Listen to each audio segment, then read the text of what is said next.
roll, please. Drum roll, please. What game? I already said it. Oh, shoot. I was a little late. Sorry, guys. Ark Okay, so welcome back to the No Exhaust Podcast. This is Josh Men Jones, and I'm here with... Real breadsticks. And I have a question for you guys. You know, we're starting this off a little different. Think back to, like, when you first played your video games. Think about, like, how fun that made you... How much fun that made you feel. And, you know, the question of the day is, what is your... Like, if you had to pick 3 video games that are your favorite, what are your favorite video games? I mean, I have my top 3. Do you have your top 3? Oh, I have my top 3. Yeah, and today you'll find out what our top 3 is.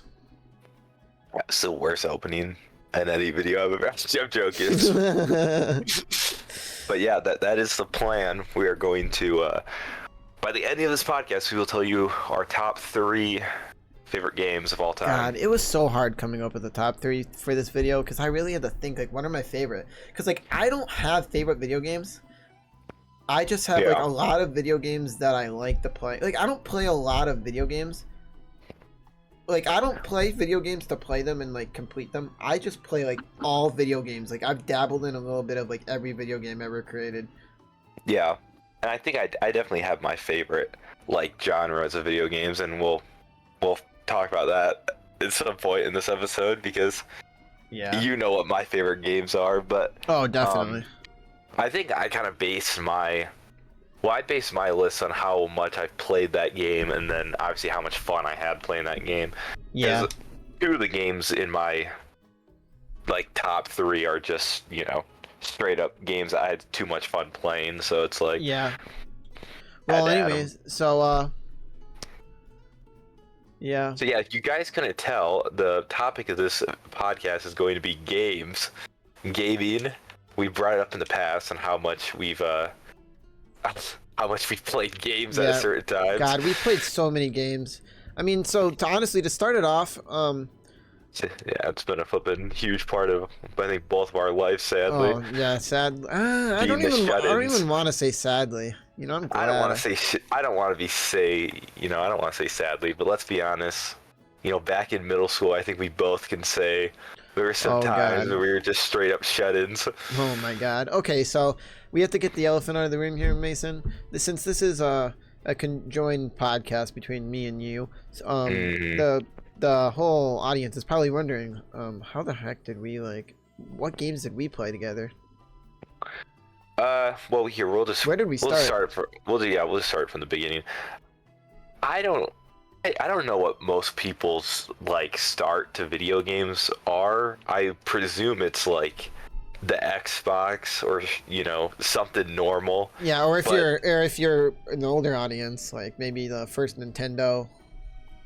Yeah, if you're an older person. If you grew up in the 80s. I think mine was definitely mobile gaming. I'm just gonna be honest. Yeah. Mine was mobile gaming. I want to say Clash of Clans, like back, like so long ago. I remember. Sorry, no, you go. I remember I had my sister had a, like, iPad, like, hand-me-down iPad. I downloaded a whole bunch of games on that. Clash of Clans being a huge one. God, Clash of Clans was like the stuff back in the day. Like, if you didn't play Clash of Clans, like, what were you doing with your life? I mean, I still have a base on my phone now. Like, it wasn't the original, but yeah, I still play it occasionally. Yeah, I check it like once every, like, 5 months. Once every year. Yeah.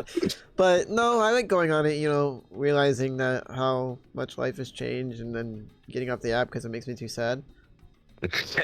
But no, so I just, you know, I'm gonna shoot off of what you said. I didn't get my start playing mobile games. I would have to say I got my start probably playing the first ever video game I've ever, like, seen before was like Kingdom Hearts on the PlayStation 2, if any of you know that. It's Final Fantasy, which Final Fantasy is like an anime game, and then you take, like, anime big giant sword fighter people and you mix it with Disney. Such a weird combo, but if you play it, then you honestly know how good it is. Oh, God, I love that game.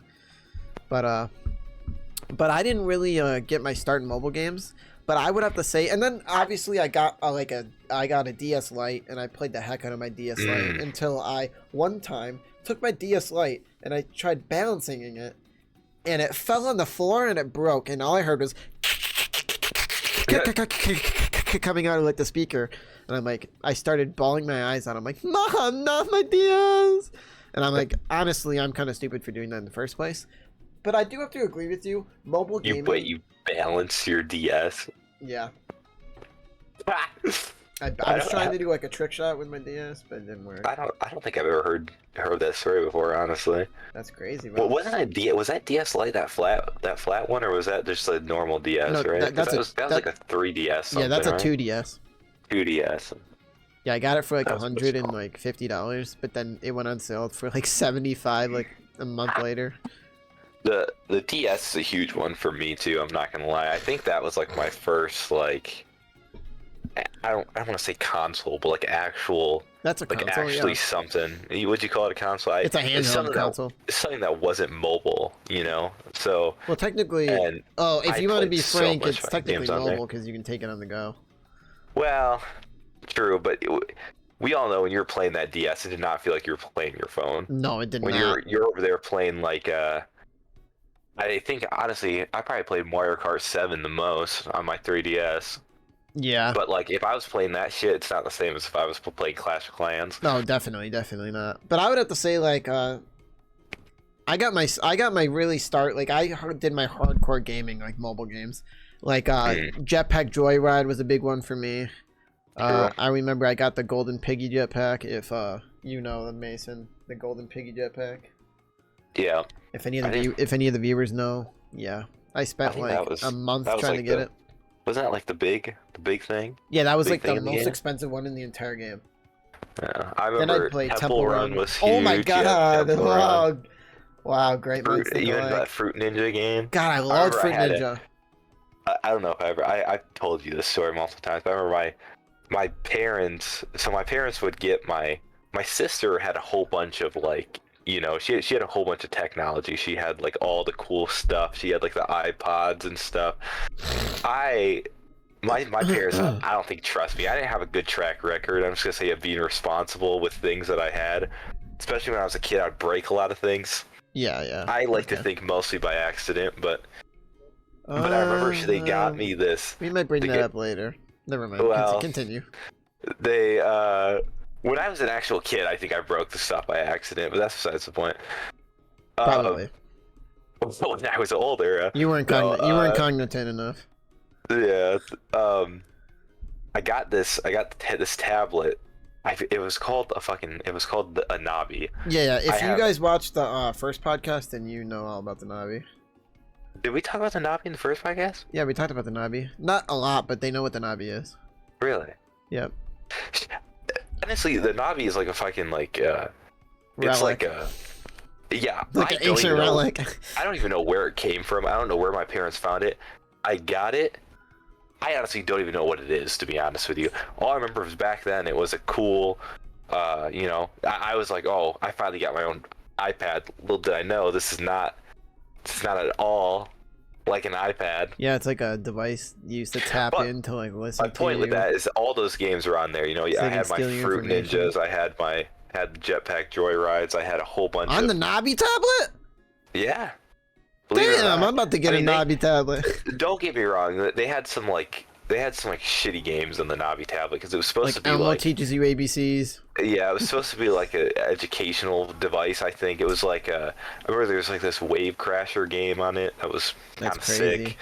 To put it, I don't know how much. I don't even remember talking about the Navi in the first episode, but to put it frank, the Navi had an unfortunate ending that I'm not going to go into. Yeah, we don't want to get canceled. Well, I'm not going to go into the ending of the Navi. Maybe in like episode 100 million, but yeah. But yeah, so mobile gaming, huge start for me. Yeah, huge start for me too. A huge start for both of us. I got it. I got to shout out Minecraft too. Oh god, huge. Yeah. I got the Minecraft. I started Minecraft on the phone, Pocket Edition. Me too. Just throwing that out there. Huge start there. Yeah, I started on Minecraft Pocket. Oh shoot! 1 second. Sorry, I turned I got the new mic set up and I have I a was gonna say you just faded out of I reality. yeah, I have like a limiter, but the Oh, limiter is like picking up like the background noise. I mean, not a lot, but I figured just how do I get rid of it. But yeah. yeah, guys. So I have this limiter, so hopefully the audio sounds a little better. So if he ever disappears, that's why. Yeah, a little better. Isaiah. You Yeah, gotta bleep that out. yeah, yeah. You gotta Well, you gotta bleep that out. nobody knows who that is.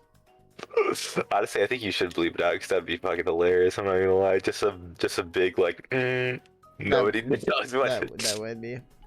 No, so Anyway, so it went from like mobile games to like Minecraft Pocket Edition was such a good one, dude. Like it was so God, fun. I loved Minecraft. Minecraft when it first came out, that was just like something we'd never seen before. Obviously, I was 6 years old when it came out.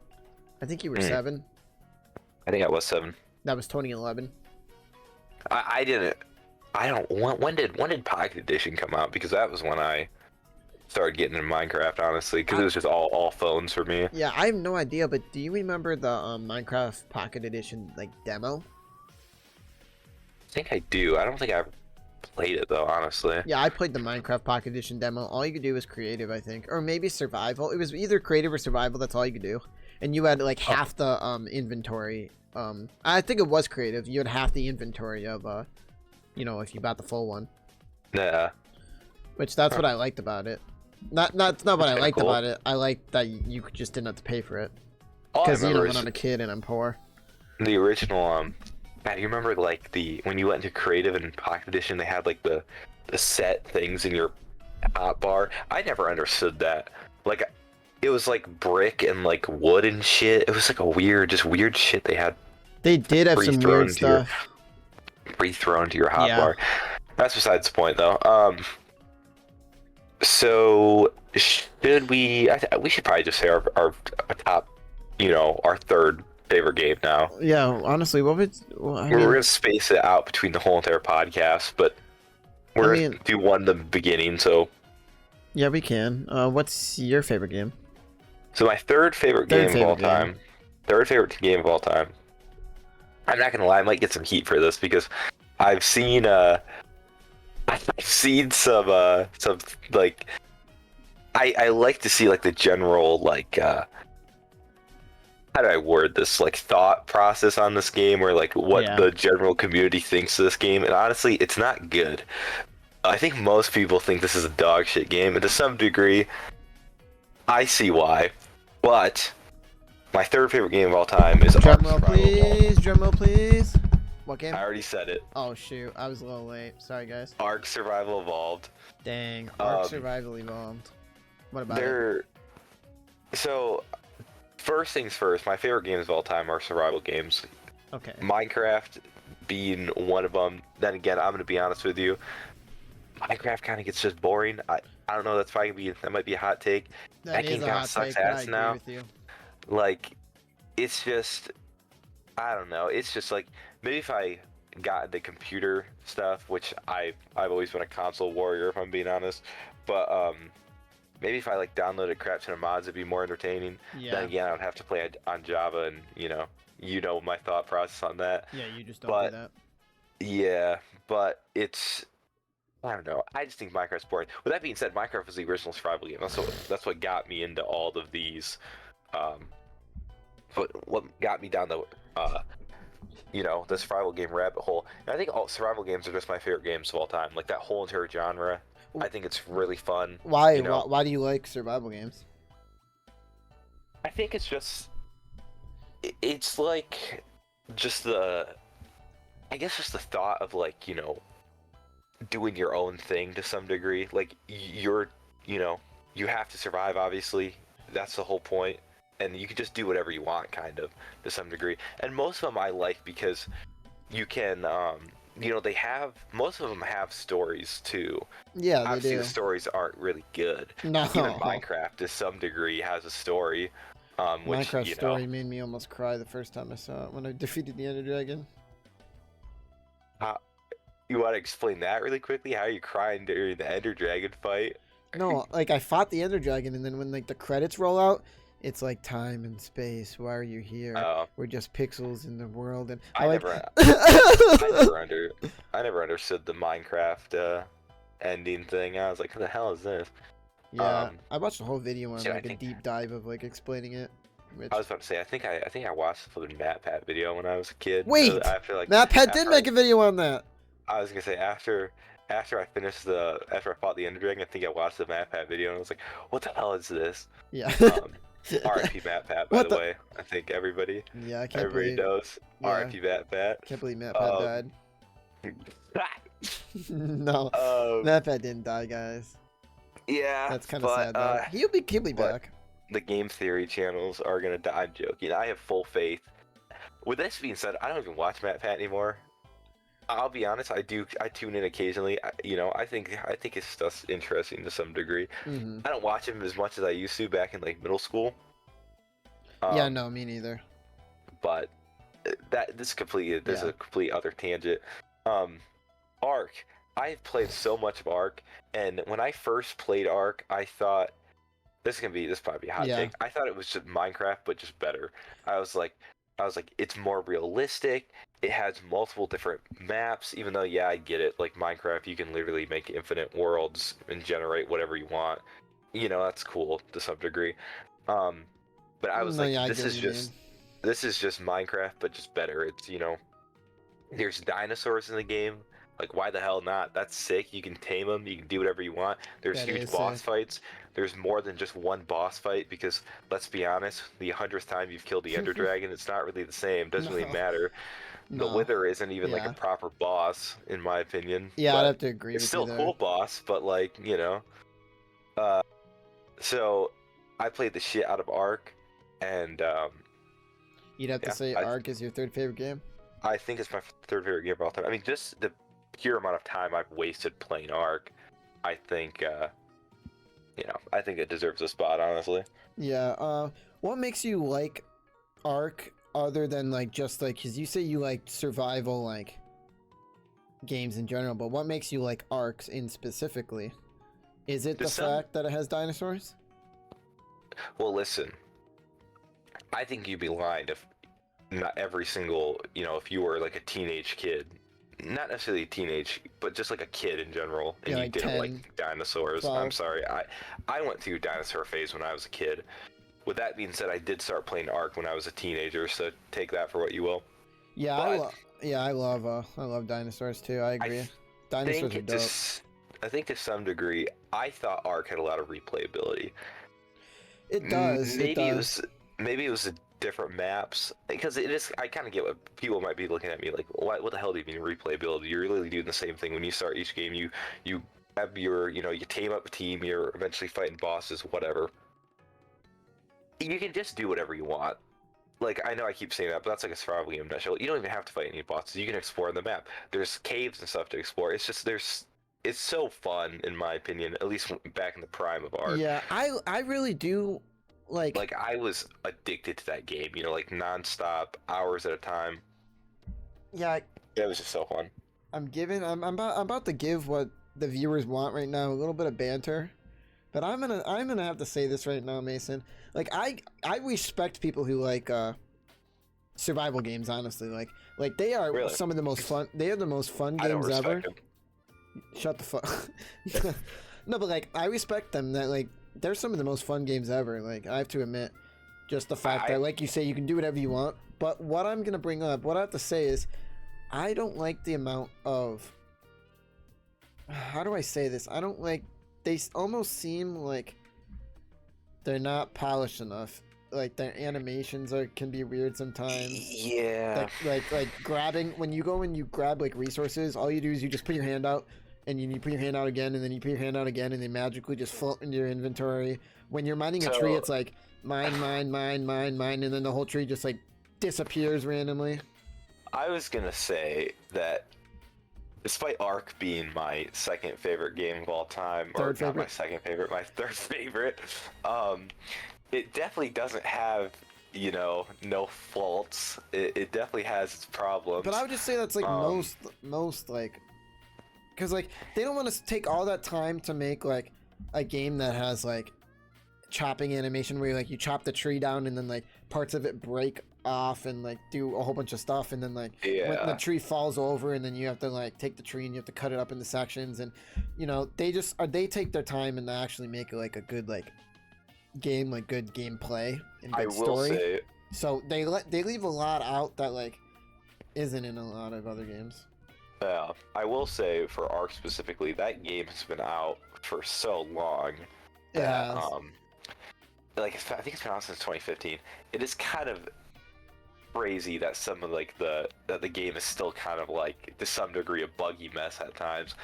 With that being Yeah. said, I think overall it's pretty decent. Like I can't really talk about servers. I know that'll probably be another thing, 'cause I think most people play Ark for the online like server whatever. Oh yeah, probably. This might be another hot take, but I never give a shit about servers. I didn't care about like the whole, you know, like base rating and shit like that, because that's what servers boiled down to. It was always just like you build a base, you get rated, you have nothing, you know, you start that process over again. Yeah. I would mostly just play single player. You know, That brings me into another thing. But that's the same thing with Rust. Rust is like, I mean, Rust you True. kind of can't have your own. You play on a server like constantly. You can't make your own. You can make your own. Obviously, people are probably gonna flame me in the comments for saying that, but you can make your own.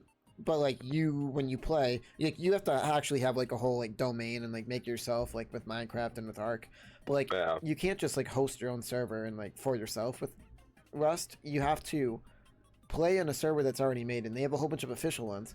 But the thing is it's like the same thing. It's like you play, you get good at the game, and then you're like, finally, I'm so proud of myself for all the stuff I accomplished. And then it just immediately gets like rated and all your stuff, and you're like, well, gotta start all over again.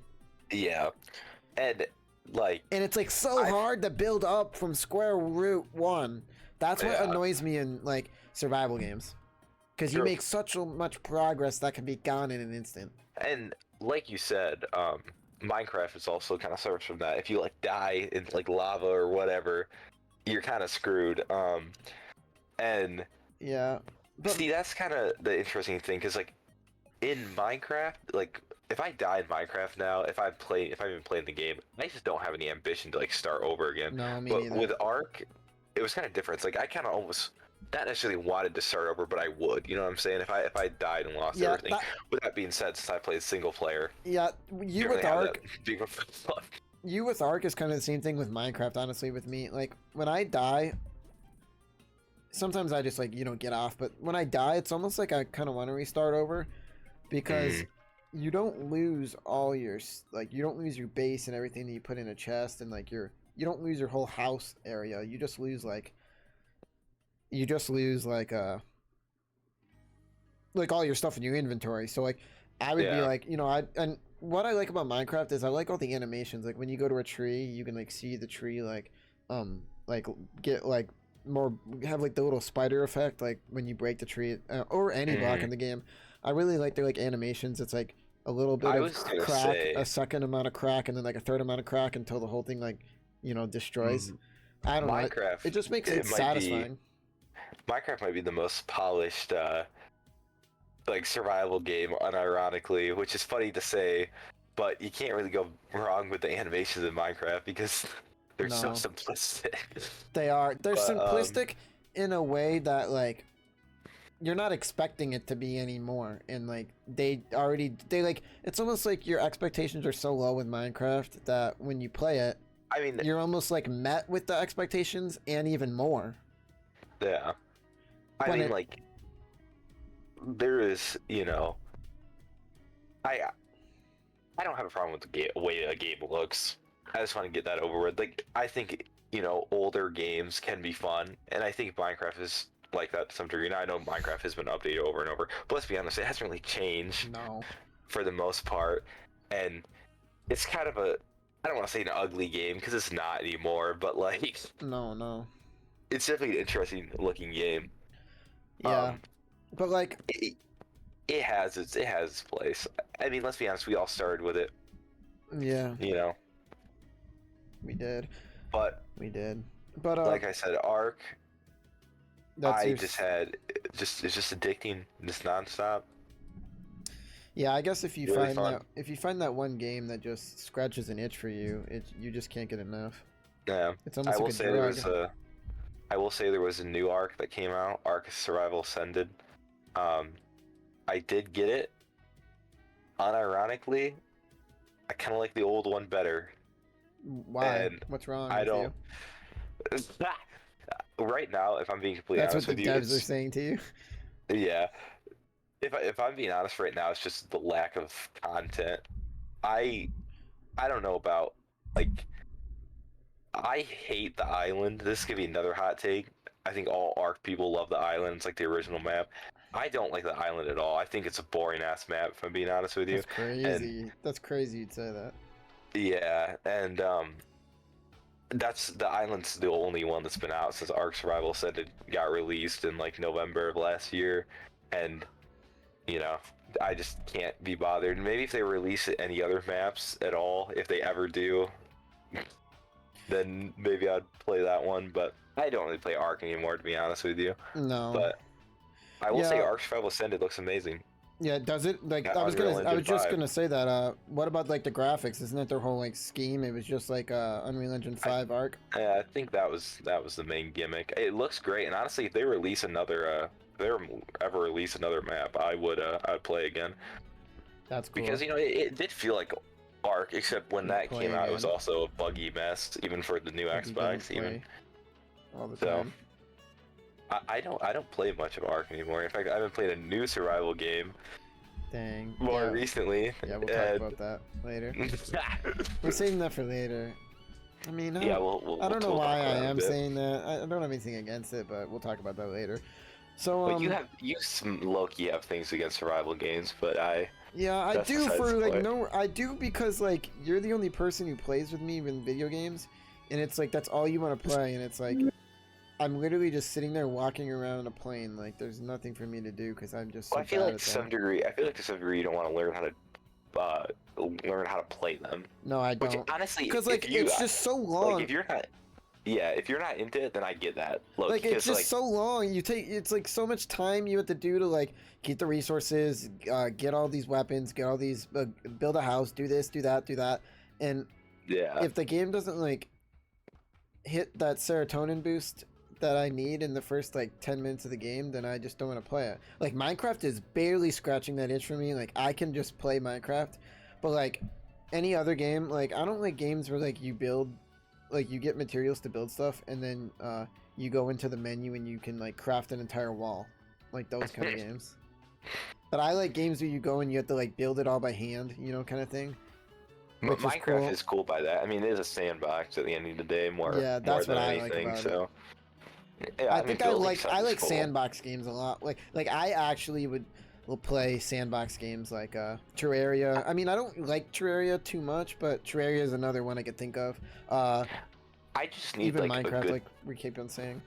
I just need a good balance because, like, if I'm being completely honest with you, I definitely like building in Minecraft way more than like Ark. In fact, Ark houses and shit look just fucking ugly. If I'm being honest with you, they're not the practicality with Ark houses is just you building like a big box and then throwing all your shit That's in so it. true.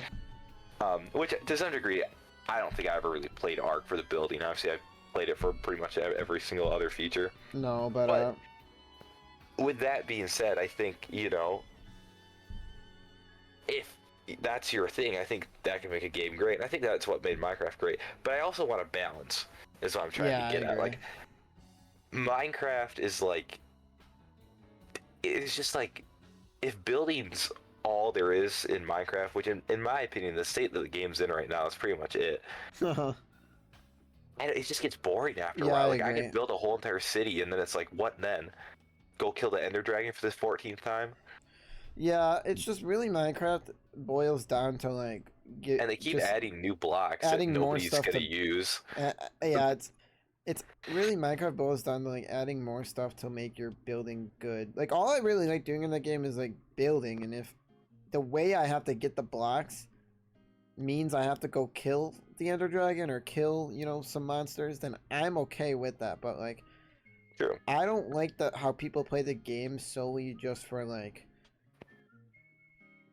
killing mobs and upgrading your loot and stuff. Because like at the end of the day, when you get, you know, like kill mobs and upgrade your loot, like what are you really gonna do with all that upgraded stuff? What? Go build a house with your netherite armor on?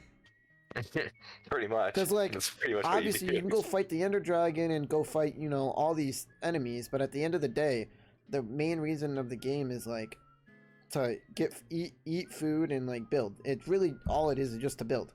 And like sometimes you have to get spiders to get monster to get like which is good. Like I all like this the building crap. aspect, but it also just gets boring after a while, in my personal opinion. It does, Like I need something else.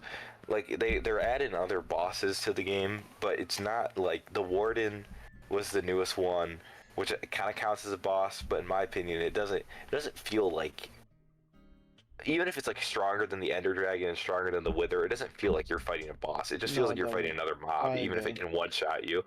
Like Yeah. when you're fighting, I will say, when you're fighting the Ender Dragon, when you're fighting the Wither, it does feel like you're fighting an actual boss. Yeah. At least the first time it did. The The 14th time, kind of, you know. Let me pull up a pic of the Warden for everybody. Yeah. Yeah, the Warden, that's Even though crazy. if you've been around Minecraft recently, you probably know what that looks like. I think it's the thing in the thing that's like fat with the horns on its It head. spawns it spawns underground in those ancient cities, I think. Yeah, so you know, that's another thing I can complain about with Minecraft.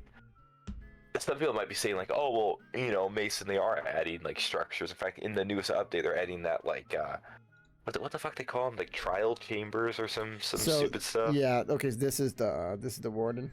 Yeah. What in the DeviantArt is? Oh, that's the Warden, guys. Search up the Warden background. That's the first thing to come up. Now you all know. You know what the Warden is. Yeah. Shoot. Which cool mod, by the way. Cool design. There was a portal in the ancient city. I'm glad that will never get used. And yeah, you know, very cool. Well, anyway, so like, what was I gonna rant about? I was gonna rant about something else. About yeah. Minecraft. I don't know. Listen, Minecraft will always have a special part in my heart. I agree. With that being said, the game's fucking boring. It is. Like it just suffers. It just suffers from like it just suffers from running with the concept that eventually over time's just gonna like. Listen, there's a reason. Like repeating it, it's gonna go in a circle. There's a reason why it's called the 2-week Minecraft phase. Yeah. You'll be lucky I really if it even lasts 2 weeks. I really do like the 2-week Minecraft phase. Like whenever I'm on it, it's like it hits Listen, like, really hard, like, and then it just doesn't hit at all for like another 2 months. I like Minecraft. I just don't, you know. Just give me some, like, if they, like I said, they need the balance. They can keep adding all these like building materials. They can keep adding structures that you'll never even see because they're the spawn chance is pretty much 0 to none. Yeah, woodland mansions. I'm sure the new trial chambers, you'll be lucky to even find one in your world. Same with the ancient cities. Like, but I don't know. Add something else.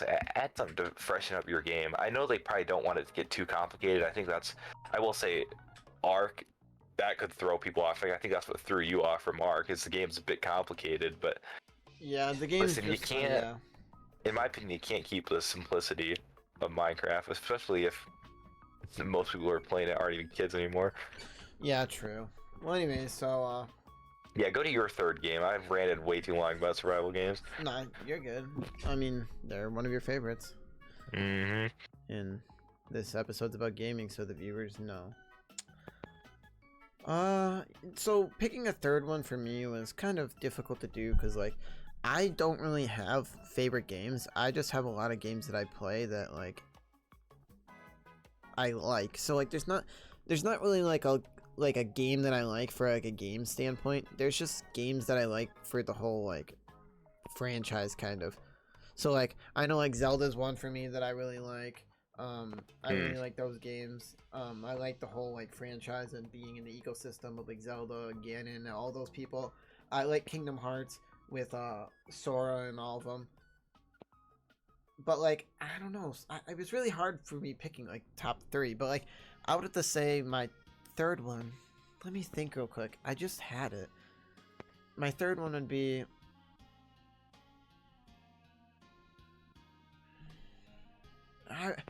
Yeah, I think I'm gonna say it. My third one, might be the same as Mason's. I don't know. He really liked this game, but Ark Survival Evolved. No, I'm joking. yeah, Ark Survival. I think I know Put me what 6 game feet you're about. under if I like, if I play that any longer than like an hour. No, I think your no, card no, time is like 14 minutes. no. I was just digressing. But anyway, so I know what game you're about to pick. my third favorite game I would have to say is The Legend of Zelda: Breath of the Wild. I got that when it came out. Not when it came out, but like I got it the same year, back in 2017 when it released, and not the same week or same year, but that game just captivated me. I never really played Zelda games. I always heard of them, and I've seen like my cousins play it, and you know, I've just loved Zelda games, but I heard this one was completely different than any of the other Zelda games. It's open world for the first time instead of a linear. If you guys don't know those terms, the linear is Open world games are great.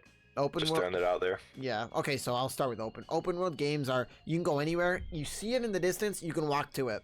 Linear games are you see it in the distance, you have to go through a door, which leads to a cutscene, which leads to another part of the map that you can walk to that area. So it's like you get like a small, and sometimes the area is still pretty big, but it's still linear. So you have to load into a cutscene when you want to go to another area. So like everyone's complaining about Starfield and stuff. Technically, Starfield, if you want to be technical about it, it's a linear game.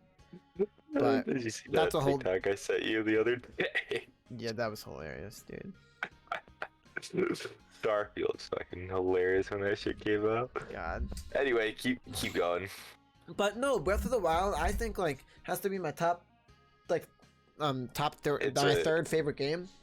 Great ass game. Just Great because ass game. I like the amount of like simplicity it has, but also when you go to fight an enemy, you can just obviously, you know, go up to the enemy and start spamming your like attack move and stuff and kill it like instantly. But you can also like learn how to like be stealthy about it and shoot them that way, or you can just learn how to like guard and, you know, attack and guard and do all these combos and parries and stuff, and then the game becomes like really fun in like the combat aspect. And I like how you can go around the map getting all these different weapons and stuff, and then even though like everyone's like, oh my god, why does the weapons break in the game, but that just makes me appreciate when I do have the weapons, you know. Yeah. And so I kind of like that they break. Hot take. People may flame me in the comments. Well, I mean, yeah, you have to. I think it's fine. You know, you have to. If it's a good weapon, you might have to, you know, strategize on when to use it. You know, do you want to save it for an upcoming boss fight, or do you want to just use it now? And that makes you appreciate like a lot of the weapons in the game, because you can't, even if you like go and, I know if you've played the game, any of you in the that are listening have played the game, you know that you can like upgrade your not your stats, you can upgrade your your inventory, so you can like hold more weapons and stuff, or more potions or more shields or more, you know. But yeah, specifically I'm talking about weapons. And even though like, you know, you can upgrade the weapons and stuff, like how many you can hold, it still makes you like appreciate the weapons you do use, because they'll go away and then you can use a whole like different set of weapons, so you get to like experience every weapon that like this whole game has to offer. So that's what I really liked about it. And another thing I liked about the game is I love the like enemy like variety. There's like so many like enemies, like, you know, you get like you get the monsters that are, you know, just like that are just like walking around, like the bokoblins and the weird deer on its hind leg looking horn guys. Forget what they're called. Those like minotaur things. Yeah. No, not the minotaur, not the Lionels. The other one. Yeah, the Lionels. Those were unironically like the hardest the enemy in the whole game. second hardest enemy in my opinion.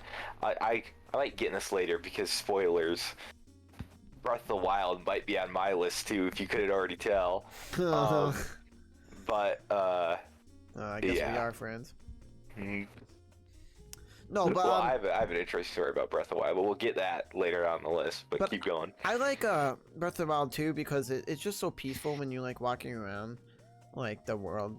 It's just so like you can like hear the like wind until you're attacked by a monster. Yeah, I'll get into that. I'm joking. No, you'll hear like the wind blowing through like the grass, and you'll see the trees move, and the music in the background. God, I love the piano music, and stuff. And the It's music, the soundtrack's It's great. just so like The relaxing. vibe the vibe it gives, I will say, is crazy, depending on what area of the world you're in. It's just so like relaxing. And then also if you like you're like, oh well, I don't want, I'm playing Zelda, I don't want it to be relaxing. Go fight any enemy in the game, and then it's not relaxing. It's not relaxing anymore. And then you have to buckle down. But then when you're done, you can just go back to being like, I'm not back to peace. That's what I just love about it. And I love the story, spoiler alert. Pretty good story. Link was sleeping for 100 years, and Ganon took over Hyrule, and you have to free Hyrule of Ganon. But I'm just going to put it out here. Spoiler alert to anyone who hasn't played the game. If you haven't, you need to. So I'm just gonna say right here, I hate that. I mean, it's been out for 7 years. Yeah, I hate that when you kill Ganon, it goes back to right before you killed Ganon. There's no like after game. Yeah, that pissed me off. I'll comment on that because obviously Breath of the Wild is in my list too, but I have to rant about this because that's the only complaint I have with Breath of the Wild too. I think that it should have just like. I get it, they want you to keep playing the game, but just like all you had to do is once you kill Ganon, literally just make like the castle Ganon free, and that's it. Yeah, make the castle Ganon free, and then make all the people that you like talk to be like, oh, thank you, Link, for freeing Ganon. That's like all they have to say. You could, one single like line of voice text. You can still have the monsters. You can still have the monsters respawn, like when the blood moons hit. You can have all of that. Just, just give me some. Because after I finished that game, obviously I still loved it. But me too. I was like, I didn't know what the ending was when I first played it. So I thought like, I thought there was not necessarily going to be a post game, but I thought there was going to be like some change. But no, they literally just throw you right outside the door that Ganon's in, and they're just like, okay, it just doesn't feel like you actually beat him. It just feels like you're... No. I agree with you there. That's what I hated about that game. But like... It's still a great-ass game, though. Yeah, I love the like amount of weapon types. I love how, one of the things I love, I mean, you may not experience this, I think you did, but, I don't know. A lot of people say gyro controls are like annoying, like when you can use your controller and move it around. But I would say I do not like playing the game with a controller that doesn't have gyro controls. I have to play the game with gyro controls because when I shoot my bow and arrow, I love that you can like move the controller around for precise aim. Yeah. Did you use that at all? I think I used it. I mean, I bet you. It's probably just something that I didn't even realize was a thing, but I just used anyway, really. Yeah, it's like second nature. It just blends so easily with the combat. That's what I love. And then I didn't necessarily like the combat at first, I'll be honest, but that's only because I didn't know how to use it. Yeah, I didn't know how to use it. I kind of wanted it to be like, like your classic, like almost Dark Souls combat where like you can roll and dodge just like that. I didn't really realize that you can kind of do that already. Like you can parry with the shield and stuff. So like once I learned the combat, I was like, this isn't that bad. It's fine. It's pretty good, honestly. No, yeah, me too. Yeah, I like that when you have the shield up and stuff, you can like do the parry attack, and then you can do the Fury Strike, which when you do a parry, you can immediately go into a strike, which does like like a million strikes at once, which is really cool. When I hit that for the first time, I was like, that shit was so satisfying. It was on one of those Lionels too. I was like, god damn. And it goes in slow motion, and it has this like effect where like you I don't know, I'll pull it up. I'll pull up a Fury Strike real quick. It's just Legend of Zelda Breath of the Wild, great ass game. What would you have to say about Breath of the Wild in terms of like the world, not necessarily. I already talked about like all like the kind of like the green hill area, the green grass zones and stuff. But like, what do you think about like I love the villages in the game. So there's villages in the game if you haven't played it. I will say it made it. The game was great at making it feel like still like the world was still populated and like lively, but it was also, going through this like almost post-apocalyptic crisis practically, where it's like you have this, you have Ganon pretty much destroying the whole entire world. They set that vibe done pretty well. Yeah. I loved going to the like I said, different the like vibe of that game was just off the charts. yeah, I loved going to the different villages and seeing like all the like NPCs in the villages and having them like walk around, like all the kids walk around and like the people in like the inn that you talk to and you could go to sleep there and all these like different things. And I loved how each like area had their own like armor that you could buy from like the shop. And I don't know, I loved all like I love just how much stuff you could do in the game. Like they still made it like the good story, but they made like so many things you could do in the game. Like one of the things you could do is if you get a whole bunch of monster parts, you can go to the top of the map and talk to some guy. Not monster parts. Actually, there is one with monster parts where if you get a whole bunch of monster parts, you talk to like this wandering trader guy who walks around with a big sack with a whole bunch of stuff. And if you give him monster parts, he will make you a mask that when you wear the mask and you see the certain enemies that have the same mask that you're wearing, they don't see you at all. They like you blend in with them. Yeah, I don't even know if I found that. That's crazy. When I played. Yeah, they have that. It's just a mask. Which I'll get to that in a second because And then I love the one. Breath of the Wild recently. I love the things you could do. Like I keep saying, like all the little things. Like when you go to on the top of the map in the very corner, you go with a whole bunch of not monster parts, what are they called, like gears from the ancient like Zelda, what are they called, like the guardian parts. Yeah, guardian parts. When you take a whole bunch of guardian parts, you go to the top of the place, and then you can like talk guy. Yeah, you can talk to some scientist guy, and then he'll give you you can he'll give you like the ancient stuff, the ancient. You can get armor from him. You can get like bows. You can get those ancient arrows. All the actually good stuff. Thank you for finishing my sentence. I couldn't think. Yeah. Yeah, Legend of Zelda was great. That's a game. Yeah. One of the best games I've played in a while. So guys, I'm gonna show you. As a content creator, it's hard finding a system that can keep up with everything I need. Second. So I upgraded to the Intel. Hi, Zelda. God damn. What? That was so loud for me. I'm so sorry.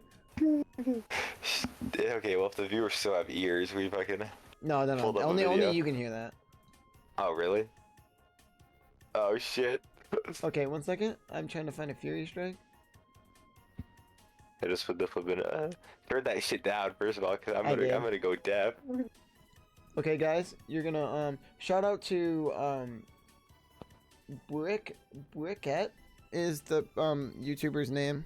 Don't want to get copyrighted, so I'll just say their name. Yeah, I might as well post the Fury Strike. So anyway, so watch this, guys. This is what a Fury Strike is. You can see how it's really satisfying. So you see this person here is, you know, moving, and they're ready. This is a Bokoblin, and you do it, and like right when you parry, you can press Y to do a Fury Strike. They didn't do it that well.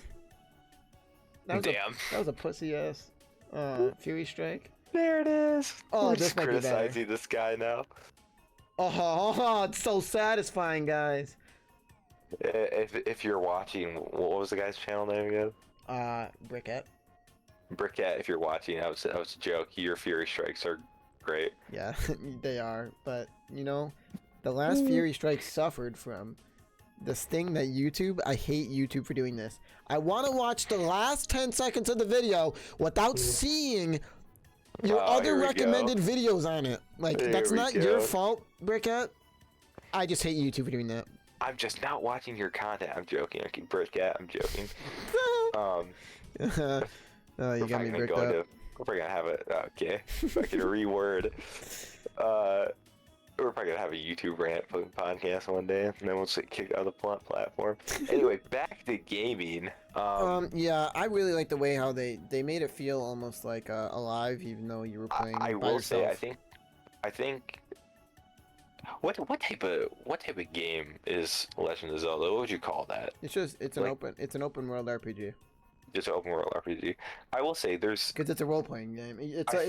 It's your level up your character, get better stats, get better armor, and attack people game. I think to some degree I really like those games because they almost, you can hear me out when I say this, they almost feel like survival games in the sense that like you have this open world. Most of them, I feel like it's open world. Not all of them. Maybe not even most of them. But the ones that are open world, it feels like you can do anything whenever you want. You know, like Legend of Zelda, you can literally do anything you wanted. Technically, GTA is a survival game. If you want to talk about that, to some degree, we'll get to GTA eventually. I think that's why I do like those games so much. The games like Legend of Zelda and GTA, even though GTA, I just think GTA is just one of a kind, to be honest with you. But it is. We'll get to that. I like the Legend of Zelda Breath of the Wild because of the shrines. Shrines where you go to that Shrines were like a cool leveling system. Shrines. What you do is you go to the shrines, and if you haven't played the game, but you go to these shrines, guys, and you have this thing called the Sheikah Slate. You got it when you started the game. It's pretty much like a little Nintendo Switch that you have, and it has a whole bunch of like special abilities that your character can Link can do, and you use those special abilities. Like one's a bomb, one you can like grab stuff, and one you can magnet, time slower, one, and then the frost one. And so like you use these like abilities to like figure out how to advance to the next area of the shrine, so then you can eventually reach the end of the shrine. And it's like the shrine is like there's a trapped spirit there, and you have to like go to the end and talk to like the spirits that's been trapped. And when you talk to the spirit that's been trapped, they give you this thing called like a spirit orb, and if you have 4 of them, so you pretty much have to complete 4 shrines, you can go to any village in the game. I'm pretty sure they only have villages, and you can then like talk to the people at the village. Are you talking about like the way to level up your character? Yeah. There were those church statues. Yeah, they were like these angel-looking things, and Yeah, you would talk, angel statues. and you would talk to like an angel statue, and they'd be like, "You have enough. What do you want? Hearts or stamina?" And like you have this thing called the stamina wheel, and that means you can pumped hearts. You can run for a certain amount of time, or I did kind of even when I played Breath of the Wild, but Tears of the Kingdom I'm doing more stamina this time. I would say like I had enough stamina where I had like 2 rows. You know what I mean? Like dang. a ring around the first ring. That's what I did. I was like, that's more than enough stamina to get through the game. Dang, I got 2 almost 2 extra really? rings, so I was at 3. Damn. And then I had like 12 hearts. Which probably, arguably, if you're a Zelda fan, you played the game, isn't enough hearts. I probably should have done more than stamina, but... Well, shit, I think how many hearts do you need to get the Master Sword? Probably at least 12. Yeah. I remember it's cool because there's like just when you figured out like everything you can do in the game, there's always something else that you realize that you didn't know was in the game. I mean, there's so many like little side quests if you're into that, like, you know. Like I didn't know this, but there's actually a part on the map. I found it out when I was playing it, like but late into the game, where you can go to this like not shrine. You can go to this like statue, and you can exchange. It's like a devil statue. All the other ones are angels. This one's a devil, and you can exchange your hearts for stamina and stamina for hearts. So what I did is I just took my stamina and I gave myself hearts, and then I went and I got the Master Sword. By the way, the Master Sword was the most annoying thing, but the coolest thing at the same time. The Master Sword's sick. I mean, I will say when you play that game, it comes in handy. I beat the whole entire game. Didn't even know that the Master Sword was in that forest. That's crazy. I think I knew, but I was just like, I just didn't care. I was too invested in the main plot. I'm sorry, the Divine Beasts were sick, fighting all those. You know, and then obviously, and like inevitably fighting Ganon. Which you can fight Ganon at any time, I'm pretty sure. You can. Correct me if I'm right, yeah. And that's kind of crazy, because obviously you get all the Divine Beasts. But finding the sword, though, takes half his health down. Was just sick. I love the, but I had to watch a YouTube tutorial on how to maneuver through the, Lost Woods. I think I, like, searched up an article online, and they were like, follow your torch, and I was like, oh, okay, fair enough. Yeah. Yeah, that's what, yeah. It was pretty fun, though, and then when you get it, you know, talking to the deck, if any of you know, Ocarina of Time, you talk to the Deku Tree again, which is the almighty, great, powerful tree. Kind of like, if you know the Kung Fu Panda series, it's Master Oogway, but in like a tree. And it's sick. And then you pull this sword out, like Sword in a Stone at like Disney. And it's even cooler because it's like Zelda's sword, or it's Link's sword that he lost when he fell asleep 100 years ago. Sick. Which is dope. And what's cool about that sword is it never dies, except like it never breaks, but it does like lose power, and then you have to wait like I think 10 minutes or something for it to like regain. And that's really cool because what's cool about it is you can throw it. So whenever you throw like a weapon in the game, it usually breaks instantly, right? No, that's if you used it a lot. Yeah. I think it's because I always did that. Like, if it was almost about to break, I'd just throw it at him. Yeah. That's funny. No, like, when you throw the weapon, it just, like, throws the entire weapon. Like, the entire weapon, like, it's like you're shooting a bow and arrow. But what I liked about the Master Sword is it shot a beam of, like, light towards the person. So, it didn't, so your sword didn't drop. So you could keep your sword, but also, like, throw it at the same time. You didn't have to run and, like, grab it off the ground. Yeah. Which, that's what I loved about the Master Sword. I don't know if you knew that. I think I did. Like I said, I didn't play the Master. I didn't play with the Master Sword too much, just because, like I said, I didn't get it until after I already fought Ganon, and then I fought Ganon again with it, and I fought Ganon again just for shits and giggles, and then... Yeah, that's crazy. Ganon pretty much is honestly easy, he's just fast. I mean, I beat Ganon first try. I don't wanna sound like fucking weird flex, but yeah, I beat Ganon in a few tries, but I didn't have as much stamina and hearts as you. I beat every divine beast and Ganon in one try except for a certain camel divine beast and a certain Thunderblight Ganon. What the heck is the one in the desert where you have to like attach to those things that go underneath the ground? And then you have to like surf on the sand to then shoot it or whatever. Oh yeah, that's just like the start to get that camel, the divine. I forgot what it was called. It was called like Von Ruda, or that might have been another one. I don't know. Yeah, but they were so cool. But arguably, I mean, this is just me. Like, I love video games, even though like people when they see me play them, I think I'm bad at them. I'm just gonna get that out right now. But like, I'm gonna get this out right now. I had to look up like a YouTube video for almost every shrine in that game. Really? Like I would play them, and I obviously played it when I was 12. That's the first time I played it. So now if I probably went back and did those shrines, I'd be like, wow, they're so easy. But true. Well, I had to like look up YouTube tutorials for not most of them, but a lot of them. I had to look up YouTube tutorials because like I would just play them and play them and play them. And then I look up the YouTube tutorial, and it's like, are you serious? That's all I had to do?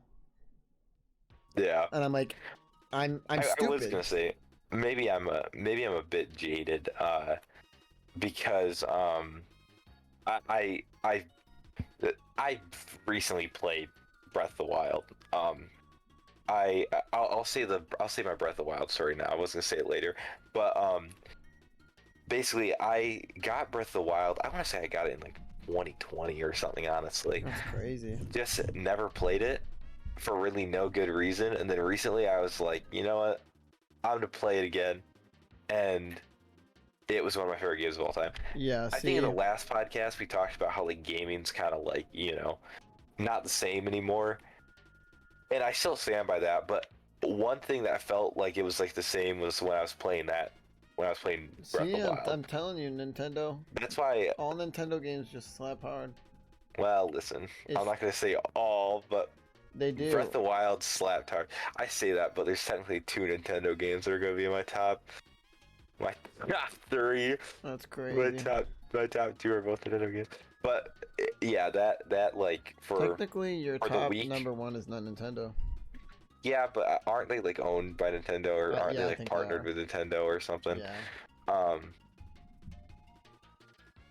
Yeah, but when I was for that week, I was playing through Breath of the Wild. That was the most fun I've had playing a video game in like, I honestly years. I don't know what the last video game I had that was really fun. Yeah, the thing is with like Nintendo is a lot of people say that like their games are made for kids, but then when they go to play them, they realize how fun they are. Hey, it's listen, like you need to unlock your like kid once in a while. Like I don't understand like why everyone is like trying to play all these competitive games, be top number 1, be the best, and I just want to like, you know, go home from like a day of school or a day of work and sit down and actually like be able to engage myself in a world that makes it feel like I don't need to worry about life. All I need to worry about is if my controller works and if I can see the TV, you know? And a lot of Nintendo games are doing that for me. I get that. I get that. That's probably most people who play games. I don't think they play it as just like, I don't want to say an escape from reality, because I don't think I never got that playing video games. Me neither. But you know, it's just like a de-stressor. It's just like a de-stressor, maybe just a fun way to pass time, I guess. But if your fun way of passing time is hopping on like a game of like Rainbow Six Siege, screaming at the top of your lungs because your teammates are bad, and then getting off in like an hour, then well, that's not fun. or like, you know, playing like 17 games of Fortnite and not winning a single one, or okay, well, there I'm was just a gonna point say where this. that was fun, but not anymore. I'm just gonna say this right now, like Fortnite, or just any game. I don't care if I lose every single game I play, as long as like I was having fun. I still have fun. Like I can literally lose every single game I play for like 8 hours, and I'd still be like, oh my god, I'm so glad we played tonight. Yeah. I mean, I don't know. Some games, if you're just losing over and over again, it just gets like, it almost gets taxing. I think that's like the best way to describe it. But I mean, if a game's fun, the game's fun. Yeah, I never get mad though at like games.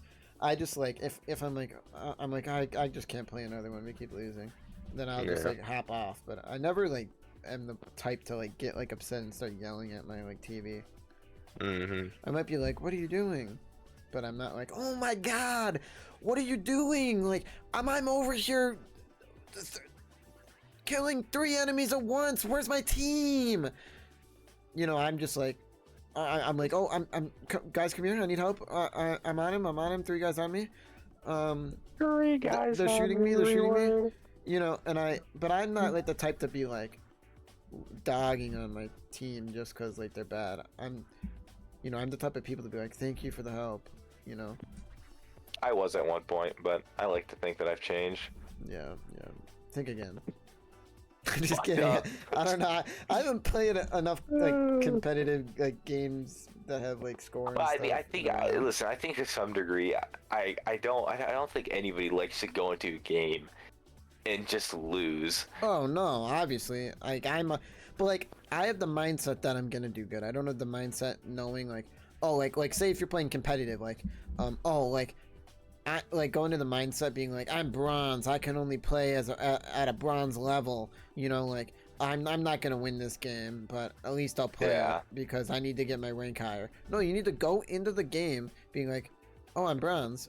Okay, well, hopefully if I play a few more games I can, you know, reach a little higher. And then you play them and you're like, you play them and, you know, people are too fed up and like they're bad, so they like have the mindset of like, I'm just gonna stay bad. And then they just think that like magically playing, like they're like, I gotta play this game, I gotta be good at it, and they just keep playing and they keep playing and they're like, they just have that mindset of like the game almost like if they just play enough it's gonna like carry them, but that's not true. You gotta have a mindset of you're gonna win.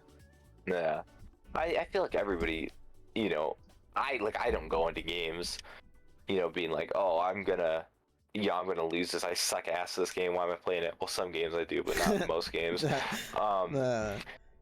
that being said, I think is it fucking Overwatch? No. I think just. I think I don't even know the game exists. It was fun, but I was kind of carried by that one kid. If you know what you know what I'm talking about. Well, okay. What were you gonna say? What the fuck was I gonna say? Damn.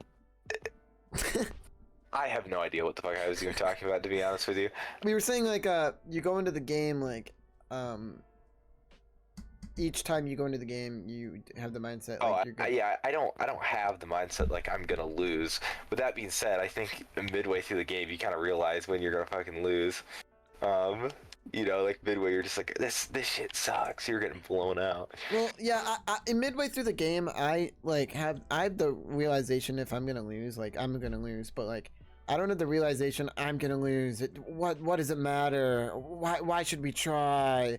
You know, all these like depressing attitude. It's like, also one thing about games is you gotta have the right person to play them with, because some people just like bring you down, and it's like you're just like, video games are supposed to be like fun and like a good way to like bond with people, and like some people just make it depressing. Like I don't like through the like middle of the match. I'm not like I hate this game. We're gonna lose. What's the point of even trying? Like I'm like, oh shoot, we're gonna lose. Let's see if we can maybe clutch up. You know? Yeah.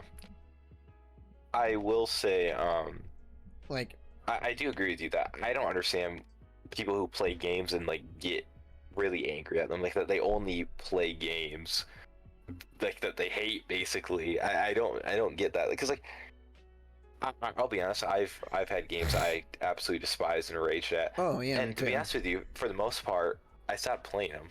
Like honestly, every single COD game, not every single COD game, but a lot of COD games I would rage at. I have not played a COD game in. When was the last time you think I played a COD game? So it was with you. I want to say it was like 2018, no, 2020. Actually, it was 2020, wasn't it? Because it was 2019 when it came out. This is the one we played in Modern Warfare 2019. Yeah. And then we played it during COVID, and that was. I will say that game was actually kind of fun. Yeah, but with that being said, I haven't played any type of those. No, I don't. I was with my old Xbox anyway, but I haven't played any type of COD game in like forever, and I could not be more happy. There you go. Yeah, I agree. Like people just think like with competitive games, and like I'm not really necessarily saying competitive, because like not all games have to that are like team based have to be competitive. I know you can make them competitive, but yeah, but like I'm just gonna say competitive for the sake of, you know, distinguishing them, I guess. But no, like every competitive game, like people think that like they want to get good at the game, so they just have to keep on playing and playing and playing and playing. So like even if they're like, I hate this game, I want to, you know, I want to die, I hate my life and this and that, because this game's making them like upset, but that's all they play for like 8 hours a day because they think they can get better. I was like, don't play the game. Loki. Don't. I'm gonna call them out. That's true. That must be so like depressing. There's gotta be. I'm sorry, but there's gotta be so many Twitch streamers that like hate the game that they're playing, but they just play it because it gets views. Yeah, or they play it because that's like all they're known for. Mm-hmm. Like Jinxie is only known for playing like Rainbow Six Siege, and it's like. Isn't he obsessed with that game though? Yeah, he has over like a week played in that game in like total of hours. Over like a week. Yeah. I swear, I shit you not, I swear I saw something that he had like over a year. Oh, it was over. You're not a week. Over a year. Yeah, you're right. I swear I saw something that was like 403 days or some shit. That's crazy. Yeah, but it's, I don't know. But like. And Rainbow Six too. Yeah, I mean. I haven't played Rainbow Six. I'll be honest, but that shit looks like it would get. I don't want to say boring, but that shit looks like it can get like repetitive. That's the word I'm looking for. It does. That game's really fun though, because you've. Like video games are really fun too, because they make you like feel good about yourself when you do good at them, and that's another fun thing about video games. Gotta love that boost of confidence there. But what would be your second favorite game? Well, that'd be Breath of the Wild. That was my second favorite game. Obviously, you know, we already talked about Breath of the Wild. Great ass game. You guys already know my only complaint was the ending. My only complaint too, honestly. Yeah, like I think it was a great ass game. Like I have to add it as my top 3, just because, like I said, that was the most fun I've had playing a game in a while. And I haven't played Tears of the Kingdom, by the way. Just throwing that out there. I was just gonna say Tears of the Kingdom. I think you're gonna like Tears of the Kingdom a lot more for the story, for everything you can do in it. But for me, Tears of the Kingdom's really good, but Breath of the Wild, it's like. Just something else with Breath of the Wild. It's like a Nissan GTR R34 and then a Nissan GTR R35. It's like the R35 is the better car. Like overall, you know, pushes more horsepower. Overall better build quality. Some people say arguably look better, but you know, it's you know, personal preference, but arguably the R35 is a better car than the R34. But I just have like nostalgia for Breath of the Wild. You know, like I just, you know, Breath of the Wild was like the first game that made me happy in a long time that Nintendo Made released. you happy. That Nintendo released. And so it's like... Well, you see, there you go. You were talking about the Nintendo drought right there. Yeah. Not all their games are good. No, not all their games are good, but... No, I'm not saying not all their games are bad either. I'm saying all their games are just like I would be like I'm glad to have them, kind of thing. It's not like it's like, oh shoot, this is a really good game. This is a really good game. It's just they're not making like banger games. They're just making really good games. Nintendo is just out of touch, in my opinion, as a company. With that being said, I'm not blaming the people who make their games. In fact, the people who run their company and the people who make their games are two different people. So it's like, in my opinion, it's kind of like, you know, separate the art from the artist. And I will say they make a lot of good games. Yeah, I would say I would say games. Every single Nintendo game that ever came out, I like. I mean, not every Nintendo game, obviously, but like... That's a crazy statement. No. I'm sure somebody could find like a game that I don't know in the comments or maybe my Nintendo that just sucked ass. No. It's my challenge. If anybody's gotten this far into this podcast, go type a game in the comments that sucked. That was Nintendo. So that was by Nintendo that he has to try to defend that he likes. That yeah, and I will. No, I probably I will. Played it. I know I'll play it and then I'll get back to you. But no, I would say every franchise that Nintendo makes, there's games in that franchise that I like. I guess I could see that. You know, they have a lot of franchises. They can't all be bad. No. But with that being said, there's got to be one franchise that just suck overall that Nintendo made. There isn't. I mean, there's a few that I can think of, but then again, when I think about them, I'm like, they're still cool. I like them. Like, they're not my favorite by all means, but they're not like... Honestly, they're not like, they should just right now is all I can think of is Mario and Zelda, so I'll just take your word for it, I guess. There's Mario, Zelda, Animal Crossing, Pikmin, because Animal Crossing Donkey games are Kong, kind of sick, low-key. They are. That's a random thing to say, but... You should get the one for the 3DS. If I ever find it. Yeah, at the game store if we ever hang out. I just don't play my flipping DS anymore. Yeah. Like that was that you know, time flies, right? It does. And don't play with the DS anymore. Yeah, speaking about like DS's, if any of you know, which is really cool, Pokemon Black.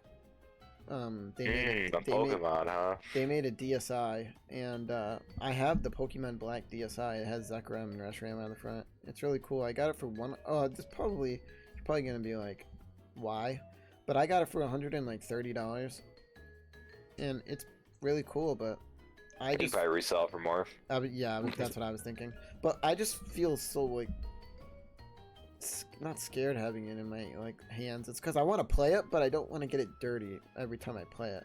So I don't want to have it just like on my shelf, because I could take that money and put it into like buying more systems that I don't have. Like I could buy a Nintendo 64 with the money, or I could buy like a Super Nintendo, or I could buy like a PS2. You know, so many consoles that I would actually like sit and like play, other than just like staring at it on my shelf. That is true. It's almost like a. I'd probably get rid of it if that's the fact. That's what I'm thinking. It's almost like a. Like, it's cool to have, but you know, if you're not going to use it, you're not going to use it. Yeah, I mean, it's one of those things where it's like, if I get all the systems I want and there's really nothing else to collect for it, then I'll just buy it because there's nothing else. Yeah. You know, like. I guess the audience can know that you're a big retro collector. Gamer. Yeah. Yeah. So yeah, that's why I have a guys. That's why he even owns it. Yeah, just letting you know, I have a. This is my whole collection. This is like a update, kind of, not update, but because you guys don't know what's in my collection, I'll just tell you right now. I have a Switch. And I'll tell you all the prices I got them for too. I have a Switch, which obviously $300 when it came out, the same year. I have a Wii U that I got off a kid in my high school for $20. He wanted $35, and I said all I have is a $20 bill. You know what? And he didn't want to carry it around school, so he gave it to me for $20. That low key great ass steal. I know the Wii U. A lot of people say it sucked ass. Fun party console. That's all I'm gonna say. Oh my god, it is. fun party console. It's probably the best. Then I have a GameCube that I got for free because I traded some of the gaming computer. Some people say that might be a terrible deal. The gaming computer was $300, but it was like I was gonna give it to him anyways, and so I might as well get something out of the deal. You know, it was gonna be. I mean, if it's something you want. Yeah, and I'm like, I'm down for it. I have a Wii, which is breast cancer, not breast cancer, heart. Red heart failure. No, it's red heart failure. Red Heart Cross Association Wii. If you guys know, it's the all red Wii. So they said it was the Red Heart Cross Association. Is that actually real? I just thought you were making a little bit dark joke. No, it's the Red Heart Cross Association Wii. For all the parents that bought it, you know, they were like, oh well, I'm buying it for my kid, but good thing the money goes to. But for the kids, they didn't want to be like, ew, what is this Red Heart Cross Association? We get that out of here. They're like, they made it the 20th anniversary. 20th. You can comment in the comments if I'm right, but I think it was the 20th anniversary of Mario. 25th. Of anniversary of Mario. So that's why it's all red, but it's also all red because, you know, a heart's red.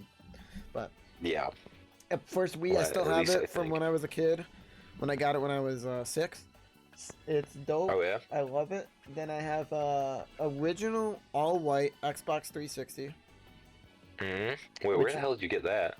Yeah, you didn't know I had that. I just I didn't know. I didn't know you had that. It was my stepmom's ex-boyfriend's kids, but she bought it for him, he didn't take it when, you know, she broke up with him and they don't talk anymore.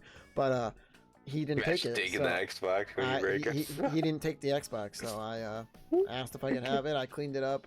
It was in the basement, and the basement at my house had a whole bunch of mice down there, and it peed on it. And it was probably sitting down there for like 3 years with pee on it. So I had to take like a whole bunch of isopropyl alcohol and like baby wipes and paper towels, and I cleaned it all up, and it looks almost brand new, except it chipped in the back a little bit.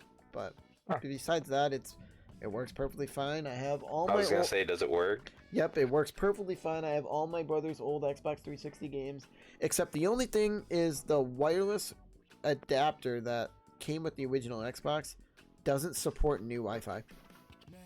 Oh. So I can technically it works, but it doesn't at the same time. So I need to buy a new wireless adapter.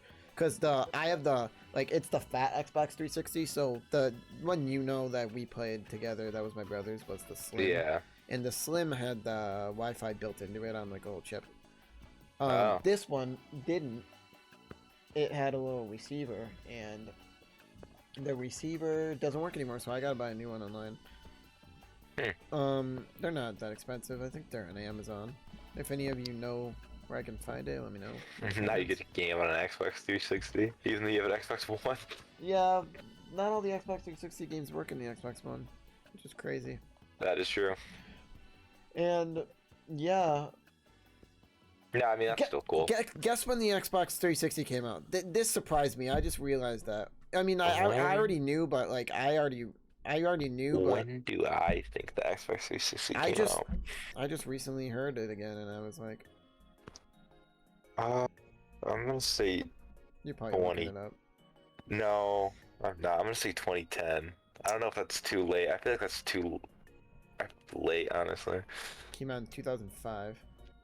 God damn. I know. GTA. Wait, when did the GTA Xbox 5 One come out? The Xbox One came out in 2011. I think 2011 or 2013. I could be wrong. Chat. I was way close to the Xbox One. Viewers, let me know down in the comments. But the Xbox. Yeah, if you've made it this far. That's crazy. Have you heard us rant about fucking games for the past probably hour and a half? Yeah, but no, so yeah, Xbox 360 is cool. I was gonna hardwire it because I'm like, oh well, I can just hardwire it because all consoles have like an Ethernet port. I went to go do that, and I'm like, where the heck is the port in the back? The port fell into the system.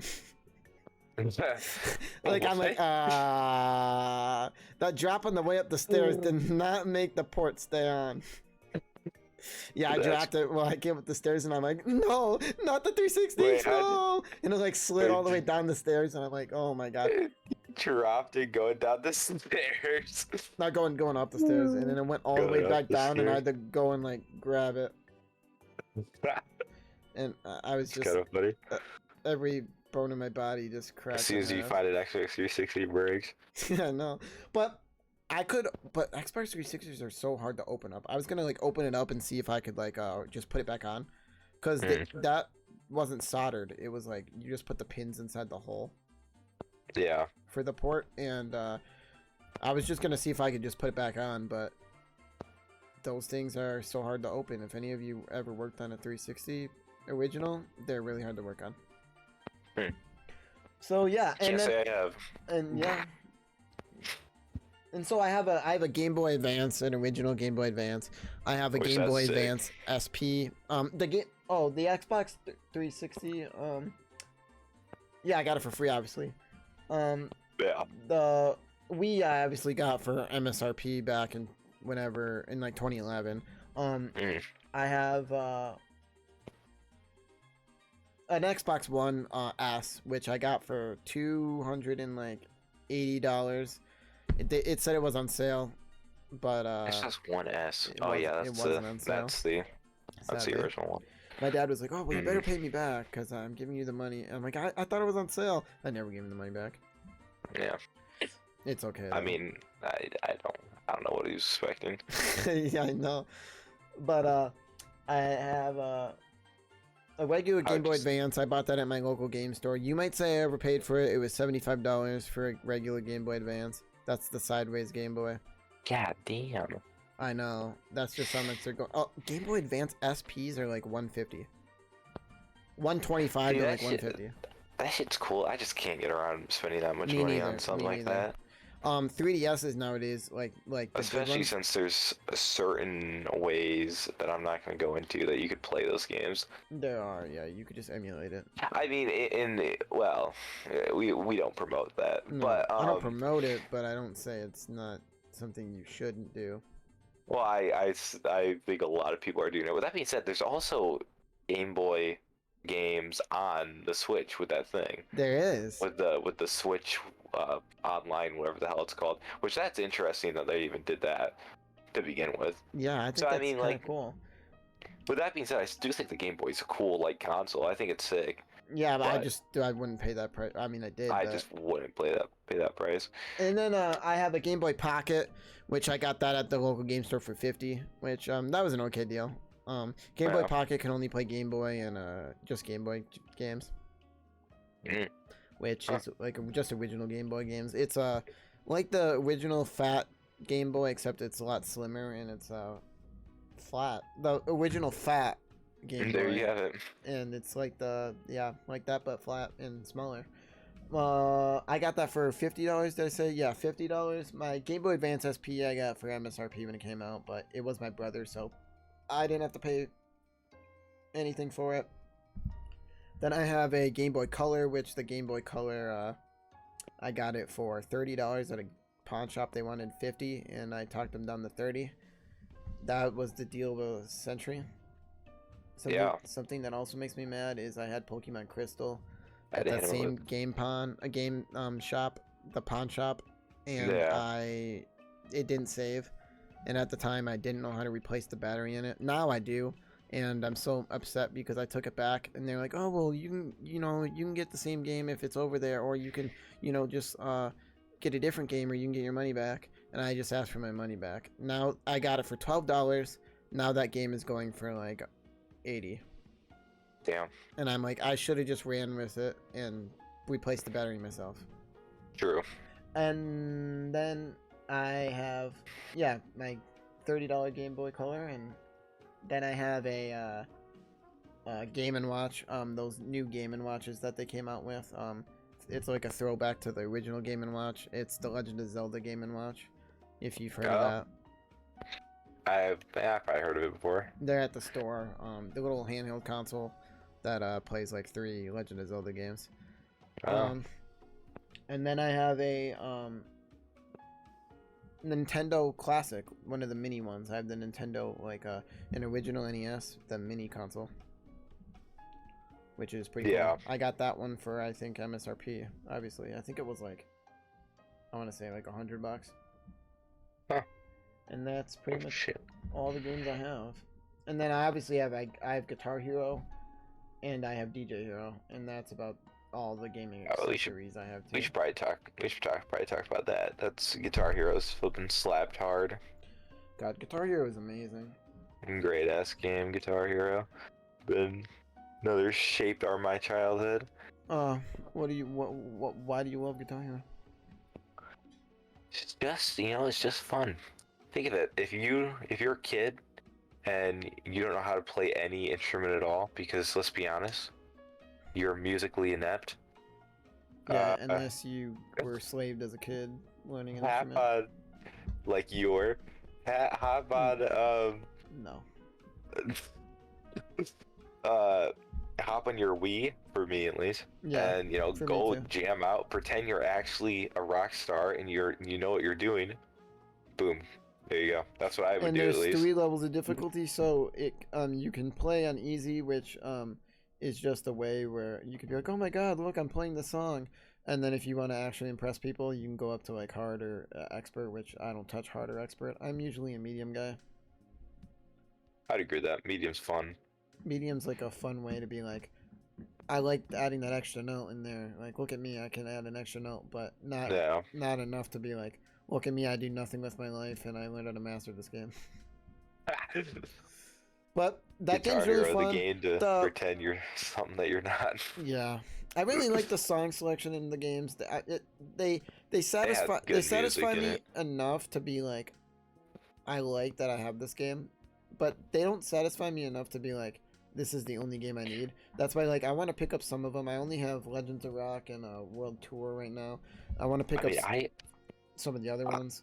When I picked up that Rock Band one, God, there's so many good songs in Rock Band. There was Rock Band 2 for the Wii. I mean, so many goddamn good songs Rock from Band's that. cool, but that kind of like throws me off because it's like off-brand Guitar Hero.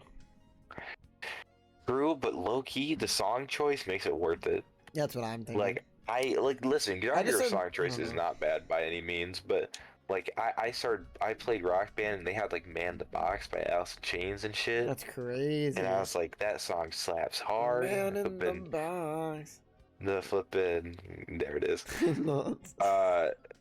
Shout out to the music episode of the podcast. It'll probably happen eventually.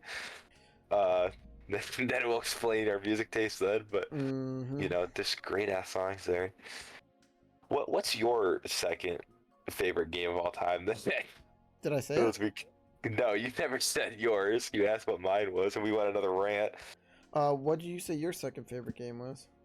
It was Breath of the Wild. God, this podcast might be an extra long one. Unless, do we want to cut it and put it into 2 sections? Honestly, like part 2.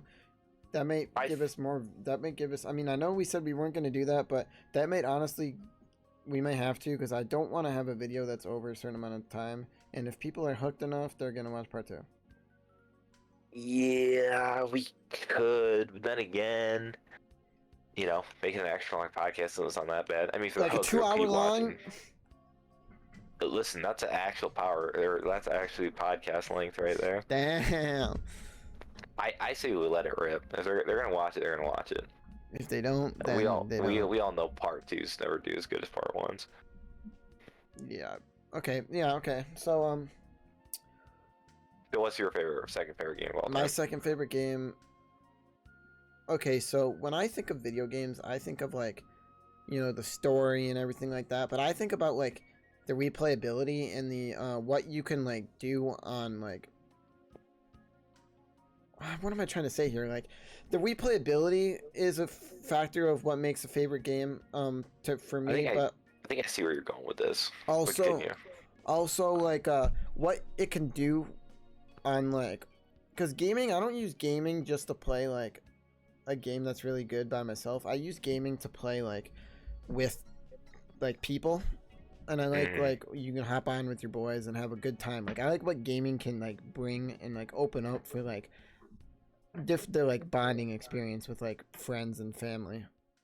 That's why I'm like a Nintendo fanboy, kind of, because that's a lot of like you know, you can get your dad to play games with you who despises video games. You can get your grandpa to play video games who is technologically illiterate, you know, and you'll have a great time. Nintendo's probably the king of party games, or at least they were at a time. And Xbox 360 was, but that's different. True. We'll talk about well, that. Shit, later. you have stuff like Jackbox now. Oh god, I love My parents got into Jackbox. That's like the king of party games now. Yeah, you know Jackbox is inappropriate, and it's really hard to not be like not inappropriate with Jackbox. And then my parents just started to be inappropriate, and I'm like, you know what? I can do it too now, because they started. I'm like, you know, I was trying to be PG for them, but I just couldn't, and I was. What's said in the Jackbox session stays in the Jackbox session. That's so true. But God, so speaking about Jackbox, we need to get the gang and play Jackbox one of these days, Mason. Well, we should. I have all of them, and they made a new one. I can get another one too. Should go get that. Yeah, we're gonna go get that one kid that you said his name earlier, but you bleeped it out, right? Yeah, I bleeped it out. Okay. But yeah, so continue. So what I'm trying to say is like I like story mode games, but it's really like what the game does on a whole as me as a person when I play the game, you know, and what we can do. But that is my number one. I'm describing my number one favorite game. My second favorite game, probably of all time. I love story mode games because it's almost like you're playing a movie. It's like you're the main character in a movie. You can do whatever you want, but at the same time, I like games that you don't have to do it yourself. Like you don't make the decisions. You're pretty much playing a story, but you get to, you know, do all these cool moves and like kill people and do all this crap. But my second favorite game is Ghost of Tsushima. That is, I played that on the PS4. I have not played it, so this is all gonna be you explaining it. I've heard good things. Now, yeah, I'll explain it to you. So you're this guy named Jin Sakai. This is not a spoiler. This is literally if you look up the definition. You're Jin Sakai. Your dad died. He was a samurai, and so now you have to be samurai because you're the son of him. And so you your uncle teaches you how to like become a samurai, and so your uncle's kind of like your dad. Yeah. And you have to your uncle gets captured. You become like a samurai, and everyone loves you, but they still kind of look up to your uncle a little bit. But they have more like everyone's trying to have respect for you, but they know that your uncle is like a better samurai, but they have to have respect for you because you're supposed to be the protector of the land because you are under your dad's name of the original Lord Sakai. So your uncle gets captured by it's Genghis Khan, but they don't say Genghis Khan, it's Katon Khan or something like that. Like right underneath Genghis Khan, but off-brand Genghis Khan. Literally, yeah, literally. The great value Genghis Khan. Yeah, essentially. So it's pretty much Genghis Khan. So Genghis Khan steals your uncle, and you have to go and talk to a whole bunch of people, talk to all your friends. Genghis Khan steals your uncle. It's that sentence out of context. Fucking wild. Yeah, Genghis Khan takes your uncle in and yeah, it's really cool. Puts him in like a cage and in like a dungeon, and you have to go around and recruit a whole bunch of people, and the end of the game is to eventually kill Genghis Khan. But you learn a lot about Jin Sakai as a samurai, and the game isn't all about just completing the story. It's really about learning what it is to be a samurai and the trials and tribulations along the way. Because it doesn't only follow, like, you know, the story of, hey, you want to join me and fight against the Mongols and kill Genghis Khan? Oh, yeah, sure, I'll join you. It's more like, you know, you lose people in the story that you played, like, half the game with. You lose people that you knew a long time ago. People get old, like your grandma, and all these different people like you lose throughout the game. And it's like you're not only playing the story of getting your uncle back, you're playing the story of like Jin's life and what it means to be like a samurai. So like during the game you like go to these different like places on the map that were like taken over by the Mongol. They're called Mongol territory, and you have to like kill all the Mongols and then give the like town back, or the village back to like the Japanese. Huh. And it's really cool because like you learn how to like be a samurai and stuff, and all the moves are really cool in the game. I love the system. So what it is you have like these 4 different stances, and each enemy is like there's a spear enemy, a sword enemy, and a shield enemy, and then there's these things called brutes, and each stance deals more damage depending on the enemy you're fighting. So like let's say you're fighting the shield guy, you want to be in the shield stance. If you're fighting the spear guy, you want to be in the spear stance. And when you're in those stances, each stance has a set of moves that you unlock throughout the game. And so like if you're in the regular sword stance, you can unlock like a triple sword attack, or like a long sword like charge up and then a whack with the sword, or like a shield. If you're fighting the shield guys, it's another sword type move set that you're learning, but it's a different, like you learn like a whole different set of like moves in that stance. And so I think I'm just pretty much it all boils down to there is a lot of customization and a lot of stuff you can unlock with the combat, so it never feels like when you first played it. Yeah. Unless you unlock everything. And then you have like throwables too. You can unlock different like things you can throw. Like you get kunai and you can throw the kunai, which are pretty much like ninja stars. And it's really cool. But like what I like about the game is you learn what it is to be a samurai. So from my understanding, like what it means to be a samurai is like you're not only fighting for like yourself, you're fighting for your people, and you're supposed to show like no remorse in what you do because you're protecting and serving almost. So like even though like all these people you're killing it's like sad and stuff, you need to do it because that's your duty. You're protecting the land. I mean, it sounds like a great story mode game. I'll give you that. And the whole samurai aspect is always cool, right? Yeah. I mean, we've all gone through an anime phase, I'll say it, and you know, samurais are cool. Yeah, no, this just blows. I don't even anime doesn't. Well, yeah, Japanese doesn't even cross my it. Japanese doesn't even cross my head when I play this game. It's like they literally teleported me back to like the. Yeah, well, I don't know when the Mongols. But you know what I mean. Yeah, I don't know when the Mongols fought though. Japanese people. That was a long time ago. I guess the Japanese. I don't exactly remember, but it was not hot minute ago. I'll tell you I was that. gonna say 1800s, but 1800. That's probably like BC or AD. I don't. Let me look that up, there. guys. I'm looking that up. Well, anyway, so what I like too is what'd you say? I was trying to think. What do I think the Mongols were? Okay, guys, comment down below, when did you think the Mongols fought the Japanese? When did what do you think, Mason? I think it's gonna be BC something. Loki. No, I think it's AD. You're wrong. What was it? 1274 and 1281. Okay. Yeah, I mean, is right. That technically would that be AD? No, because that's even before that. Yeah. Yeah. Well, no. Genghis Khan killed more people than Hitler, apparently. Well, that makes sense. Yeah, but we're not gonna get into that. World Asia. That's gonna be the history podcast coming next. We should. That'd be kind of cool. Okay, that's gonna be a snooze fest. I love history. Don't get me wrong, but something tells me the majority of people. But I know when we were in school, I always loved all the history classes, but too. Everybody around me, they would always be like, "This shit's so boring." My guy loves history. The history classes, those are like everybody's least favorite. At least God, that's what it seemed. my favorite. I hated math. Math was my least favorite. Yeah, math and English were boring, snooze fest for me.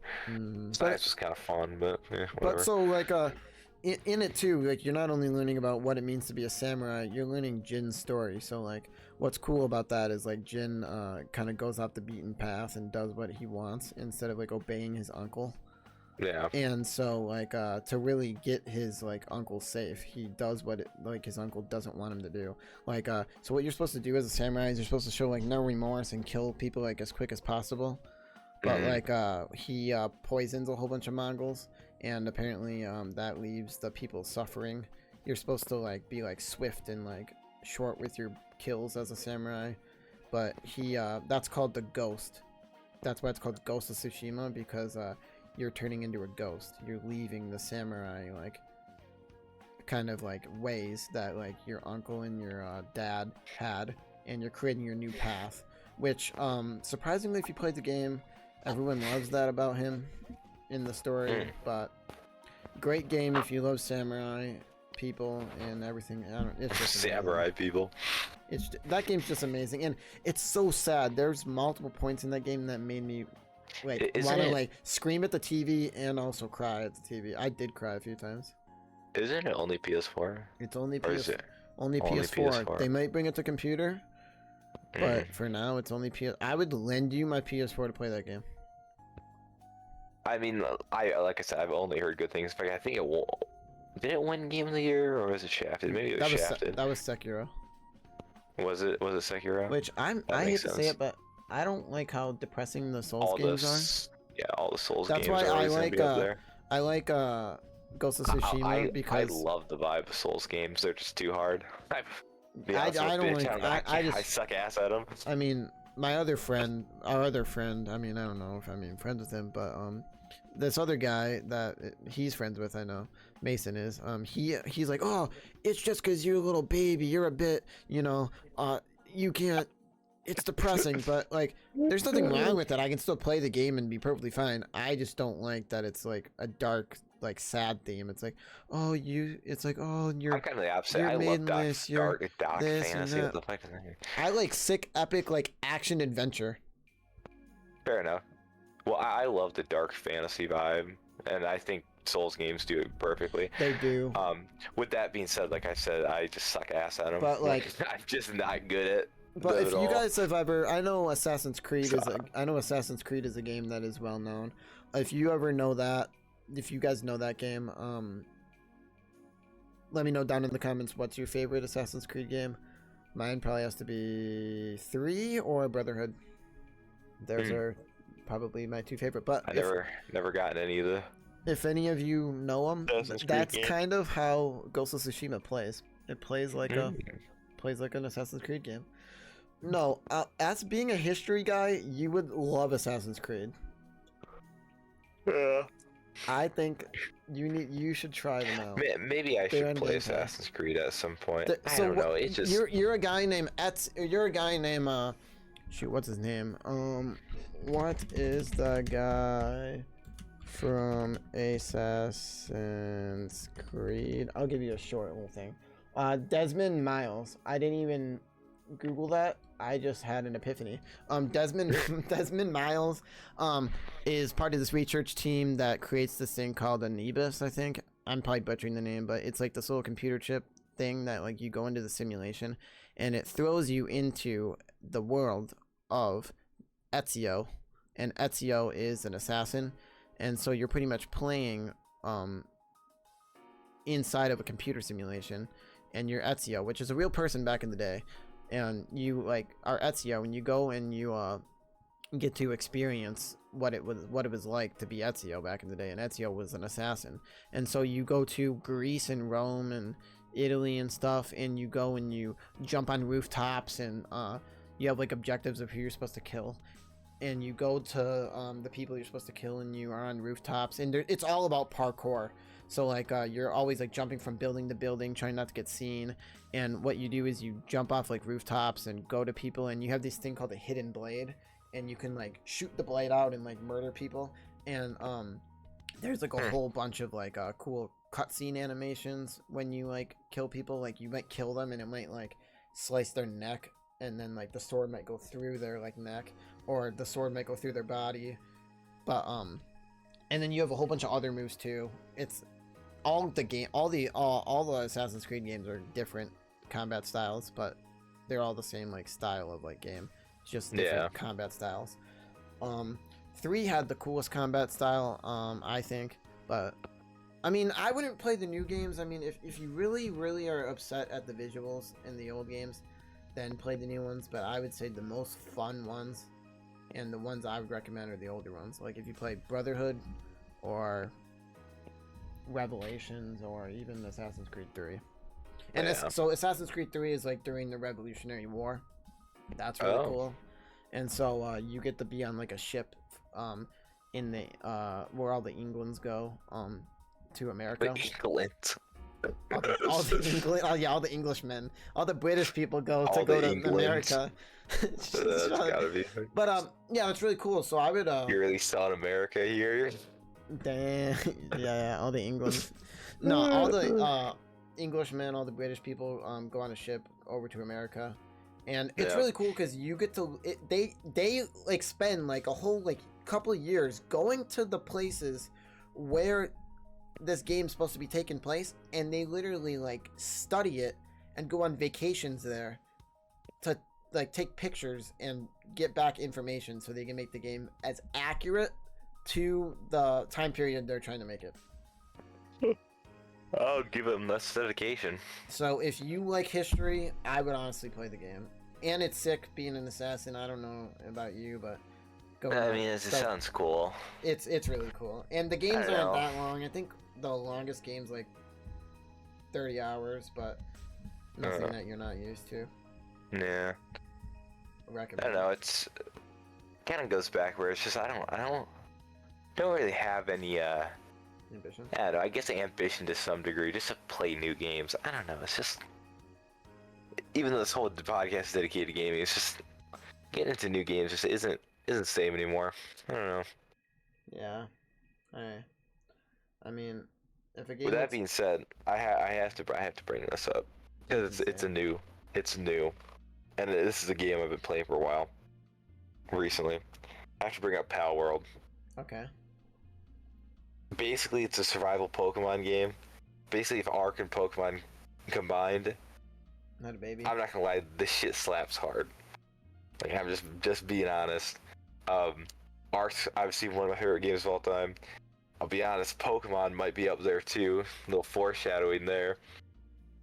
And I will say this right now, the game definitely needs to be polished, but I think it's a great game. I think it's a great concept. I also think that modern day Pokemon games kind of suck ass, and honestly, obviously I don't think like Nintendo's gonna sue them or anything. I don't think they can. But honestly, I hope Nintendo actually like looks at this, and I hope they're like not necessarily take it as a threat, but I hope they like see this and like maybe take notes on maybe how to improve their games, maybe branch out from the formula that they've been doing this whole time. I agree with you. So I just want to throw it out there. Pal World, great game. If you play on Xbox, I'm so sorry. I also play on Xbox. It's kind of a buggy mess, but that's besides the point. Yeah. It's still fun. Okay, I need to get this out there too. I need to get this out there too. I mean, I'm not trying to. I actually like Pal World. I just can't get into survival games. Like, I think like that's probably like the coolest survival game they've made in a long time. Yeah. Like, it's just so unique. Even though it's people could say, oh, it's not unique because they're stealing like Pokemon, but it's unique. It's unique. It's unique. They definitely took a lot of things from a lot of games. Like, they took obviously Pokemon. They took the Arc skill tree. They took the skill tree from Arc. I'll be honest, there's some Breath of the Wild in there. You see like the climbing and stuff. There is. And the world is kind of a resemblant of Breath of the Wild. I mean, there's like a volcano biome and a snow biome. Yeah, but it's unique. It's one of the most unique survival games in a while. But I have to say this. The concept's definitely unique. And this might have to be kind of like a, like it's when you look at art like Picasso and you think to yourself like, I can kind of see where he's coming from here. You're just gonna have to trust me on what I'm about to say. Yeah. Video games, and I know this is said a lot, are not the same, but what I'm about to say about that is creators who make video games are, I don't know if it's for the money, they're just not making games polished enough. Like, I remember back in the day, you could like actually like expect a AAA title to make a AAA game that you'd play and be like, this is actually kind of sick, or like, I can see what this game's doing, but it's just not for me kind of thing. But you can see that the game's like awesome. But nowadays it's like, I can see what they're doing and they were not cooking. I will say it does seem like, and even Pokemon did this with the last one when when Scarlet and Violet came out, that shit was a buggy mess. I don't like that attitude that I feel like game companies have now, where it's like, let's just release the game, we can fix it later. Yeah, maybe I agree. you should just release the game. And I don't maybe there's no fix it later. You know what I'm saying? Like, yeah, I mean that's like I just think that like game companies, even if they create like a AAA title, not fix it later. I'm not talking about like bugs in a game or anything. I'm talking about just the core game. Like they're lacking on the story, they're lacking on the combat, they're lacking on the visuals. Fair enough. They're just lacking in like it's almost like they've shot out all their good ideas and they don't have any more left in store. And so they're just creating. Power World is doing that though? You think Power World's like lacking in all those? No, Power World is, but it's lacking in a term of like they just need to like fix their game, and then it will just be like it'll fit. I guess it'll be perfect. Power World is just bugs. But like I don't know, because like you have like the arc boss battles too to some degree. Yeah. So it's like the story, like it's kind of like I don't really know. Is there even a Power World story? I haven't got far enough to the game. But no, I'm not really saying Power. I'm just technically saying like all games in general. Like I don't know what I can really compare it to, but like Assassin's Creed Unity is another one. That game sucked. I know you don't know what that is. Yeah, you didn't really. Probably don't follow it, but I don't know. It's just I do get that concept. I was just thinking because like Power World, I will 100% say it is not polished. I've seen it's still in the beta though. We should probably say that it's literally like it's like the game beta preview or some shit. The one game, and I'm just gonna. It's not even because I'm a Nintendo fanboy. I'm just gonna say, and this could be literally any other game company that made this game, and I would literally say, I'm just not. I'm just gonna say it. Tears of the Kingdom. That game broke all the things I'm saying. That game is actually a good game. Like they made a good game again. Right there. Like that goes back to like back in the day old gaming. How long do you think they've been making that game? Do you think they've been making that game since they released Breath of the Wild? Yep. So it has triple the amount of the stuff that Breath of the Wild has. Yeah. That kind of begs the question that maybe it's like a time thing. Maybe these companies shouldn't feel like they have to, just release a game. Just, I don't want to say it's a cash grab, but just release a game because they haven't. It is. It is for a cash grab. It's for a cash grab because they know that they can release the game and they're not even creating like story mode games anymore. Like they're lacking. Like games sometimes create like campaigns, and their campaigns aren't even good. They're just banking on the multiplayer. That's pretty much EA in a nutshell. All companies are becoming EA. They throw Madden games out every single year, which don't get me wrong, Madden games are blind fun sometimes, but they've been doing that when video games were good. Yeah, but those are like those are obviously cash grabs. I'm sorry, but like throwing out a new Madden game, and I don't play Madden enough to know, but I've seen some stuff in the community. A lot of people think the new Madden is kind of dog shit. Like I've been saying that for like a couple years now. But, honestly, probably since like 2019 or something. Yeah, that's crazy. But no, but like the camp, like they created the new Call of Duty, and like everyone thought the new Call of Duty, Modern Warfare 3 was gonna be really good. It was just another DLC because video game companies, I think, don't put enough time into their game. If they waited a little longer, that's why GTA 6 is gonna be the game of the entire next decade. And I'm saying that right now. If it isn't, I'm literally gonna write to them and tell them how like dog crap their game is, and I'm never gonna let them hear the end of it. But I think it's gonna be the best. I don't know how they're gonna ruin it. I was gonna say I don't think they can ruin it. If they've been working on that game for, I presume they've been working on that game for almost the whole entire time. I don't know when they would start it, but like even Red Dead 2, that game was so fucking. That game was so fucking good when it came out. But that was also still in the year of like good. So maybe that's just the pattern. Games that actually people who would have guessed put time and effort into turn out to be good. Yeah. So what I was getting at there is like video game companies make like games that are not like polished yet because they know that they can always send out an update, 1, and 2, they do it because they're just trying to, it's a cash grab and they're trying to make money, and they know that like people nowadays don't play story mode games, they play online multiplayer games, so they just bank on like a battle pass for people to buy it to like get them extra content and give them a little bit of serotonin boost so you can forget how like shit the game is. Well, yeah, there's some pay-to-win problems, that's for damn sure. But like, video game companies just don't spend enough time making the good game. Like, I would say the last like good game that I played was Tears of the Kingdom. But like, besides that, like the last good game that I played probably was Forza Horizon 5. They actually took time on that game. Yeah. I mean, as a car game, it's great. I'll tell you that for a fact. Like, it's just really good. It's fun. Of course, those games have their own fault, but that's a different thing. I think time is the biggest thing. Obviously, I think that's what we boiled it down to. They need time. A lot of games, I think suffer from that. They just quick release, get it out there, fix it if you can. I mean, listen, updating a game is good if it's an actual update, not like a bug fix. Which, Like, GTA still makes updates for their Grand Theft Auto 5 game. Yeah, the online gets updates like and they're not even bug it fixes. Feels like. Yeah, and it's actual content now. Yeah. And that's like such an old game, and they don't put content out for games they just made like a month ago or a year ago. Oh no. They actually, this year was a good year for video games, except there just wasn't enough that captured me. But I would have to say, if any of you played Hogwarts Legacy, that game actually slapped hard. Hogwarts Legacy canceled. Dang, that's crazy. But I forgot why. Something about the author being racist or something. Yeah, no, the author is saying Hogwarts. I'm not, I'm not against or for, LGBTQ. I'm neutral, but they're saying they're pretty much saying that like Hagrid is gay and like Hermione's a lesbian and Harry's actually in a relationship with Ron. That's what the author is. Yeah, that's what the author's like saying.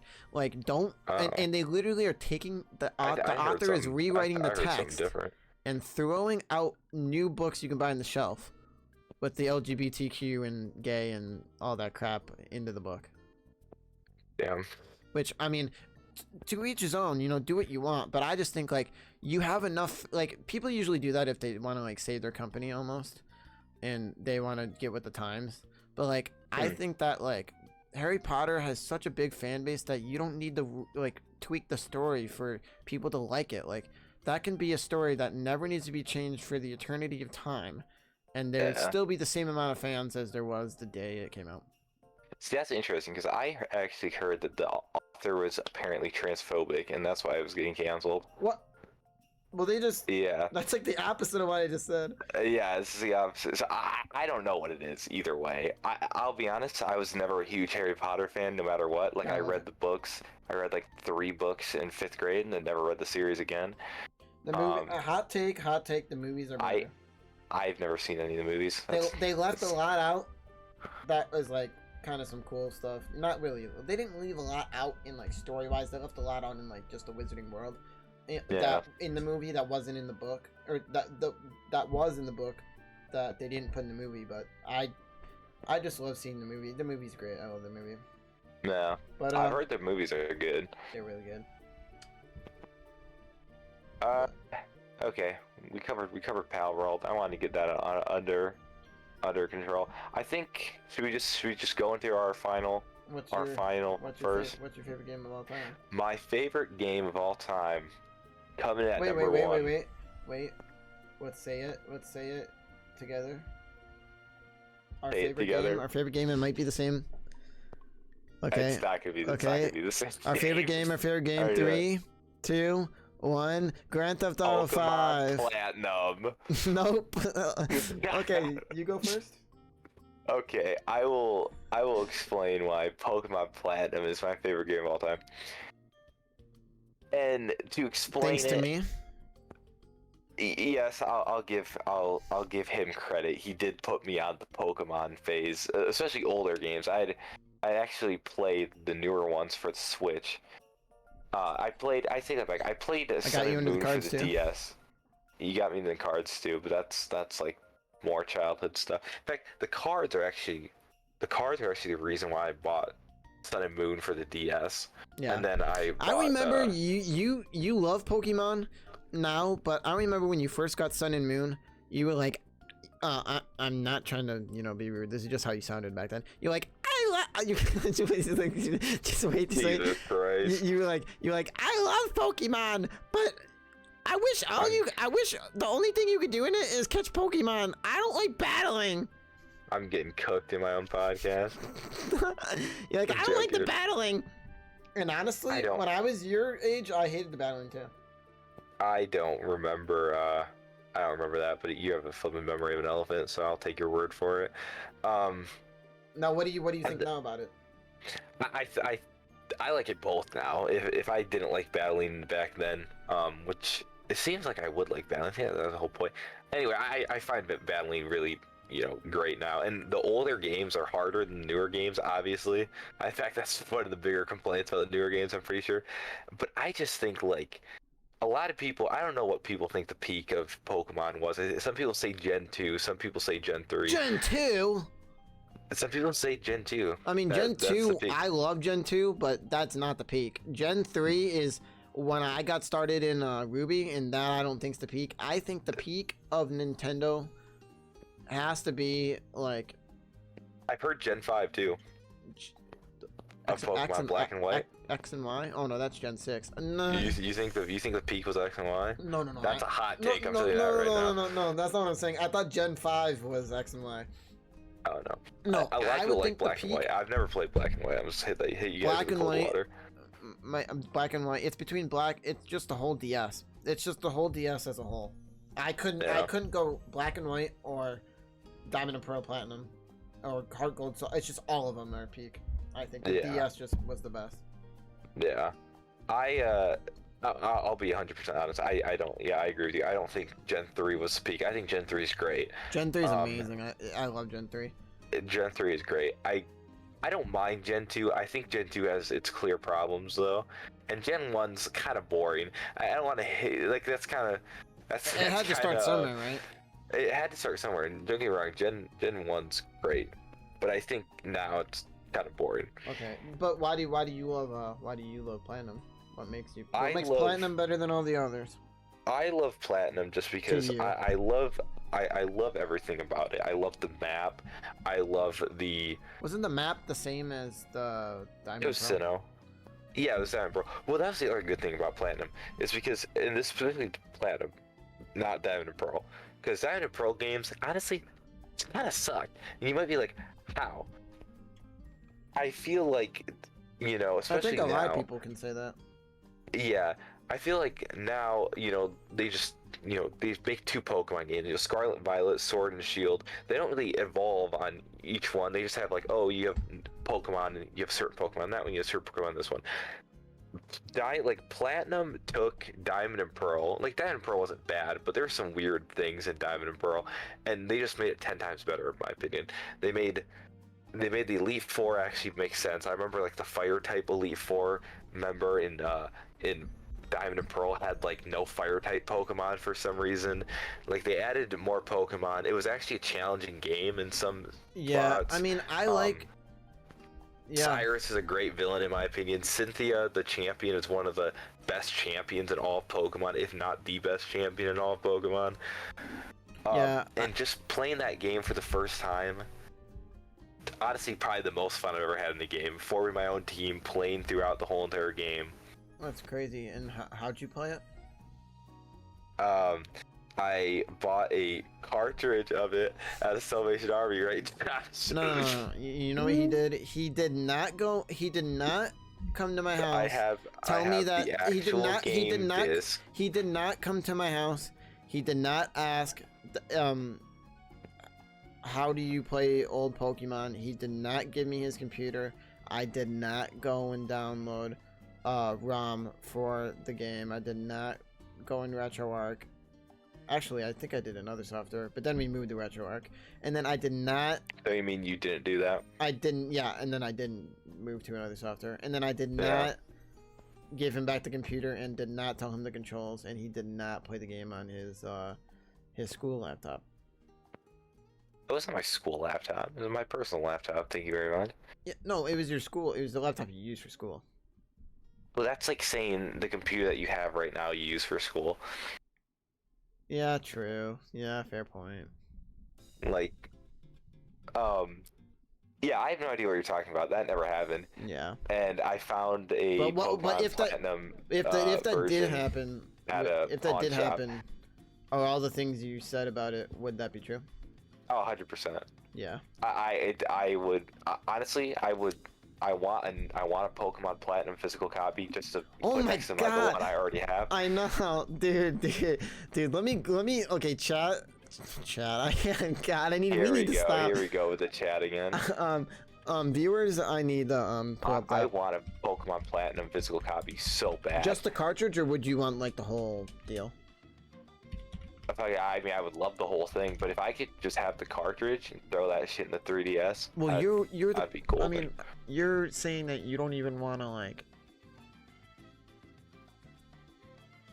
buy a Game Boy for $50 when Pokemon Platinum. Watch that. I mean, it might peak nostalgia more, but Pokemon Platinum, you see that?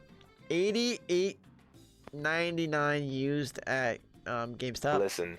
And 200. I mean, DK oldies. There's some crap thrown around about them, but it's 219 DK oldies. You can go to honestly, might be the one. Walmart, $23.99. There's got to be something up with that. I do not. Honestly, it's the Great Value Platinum version.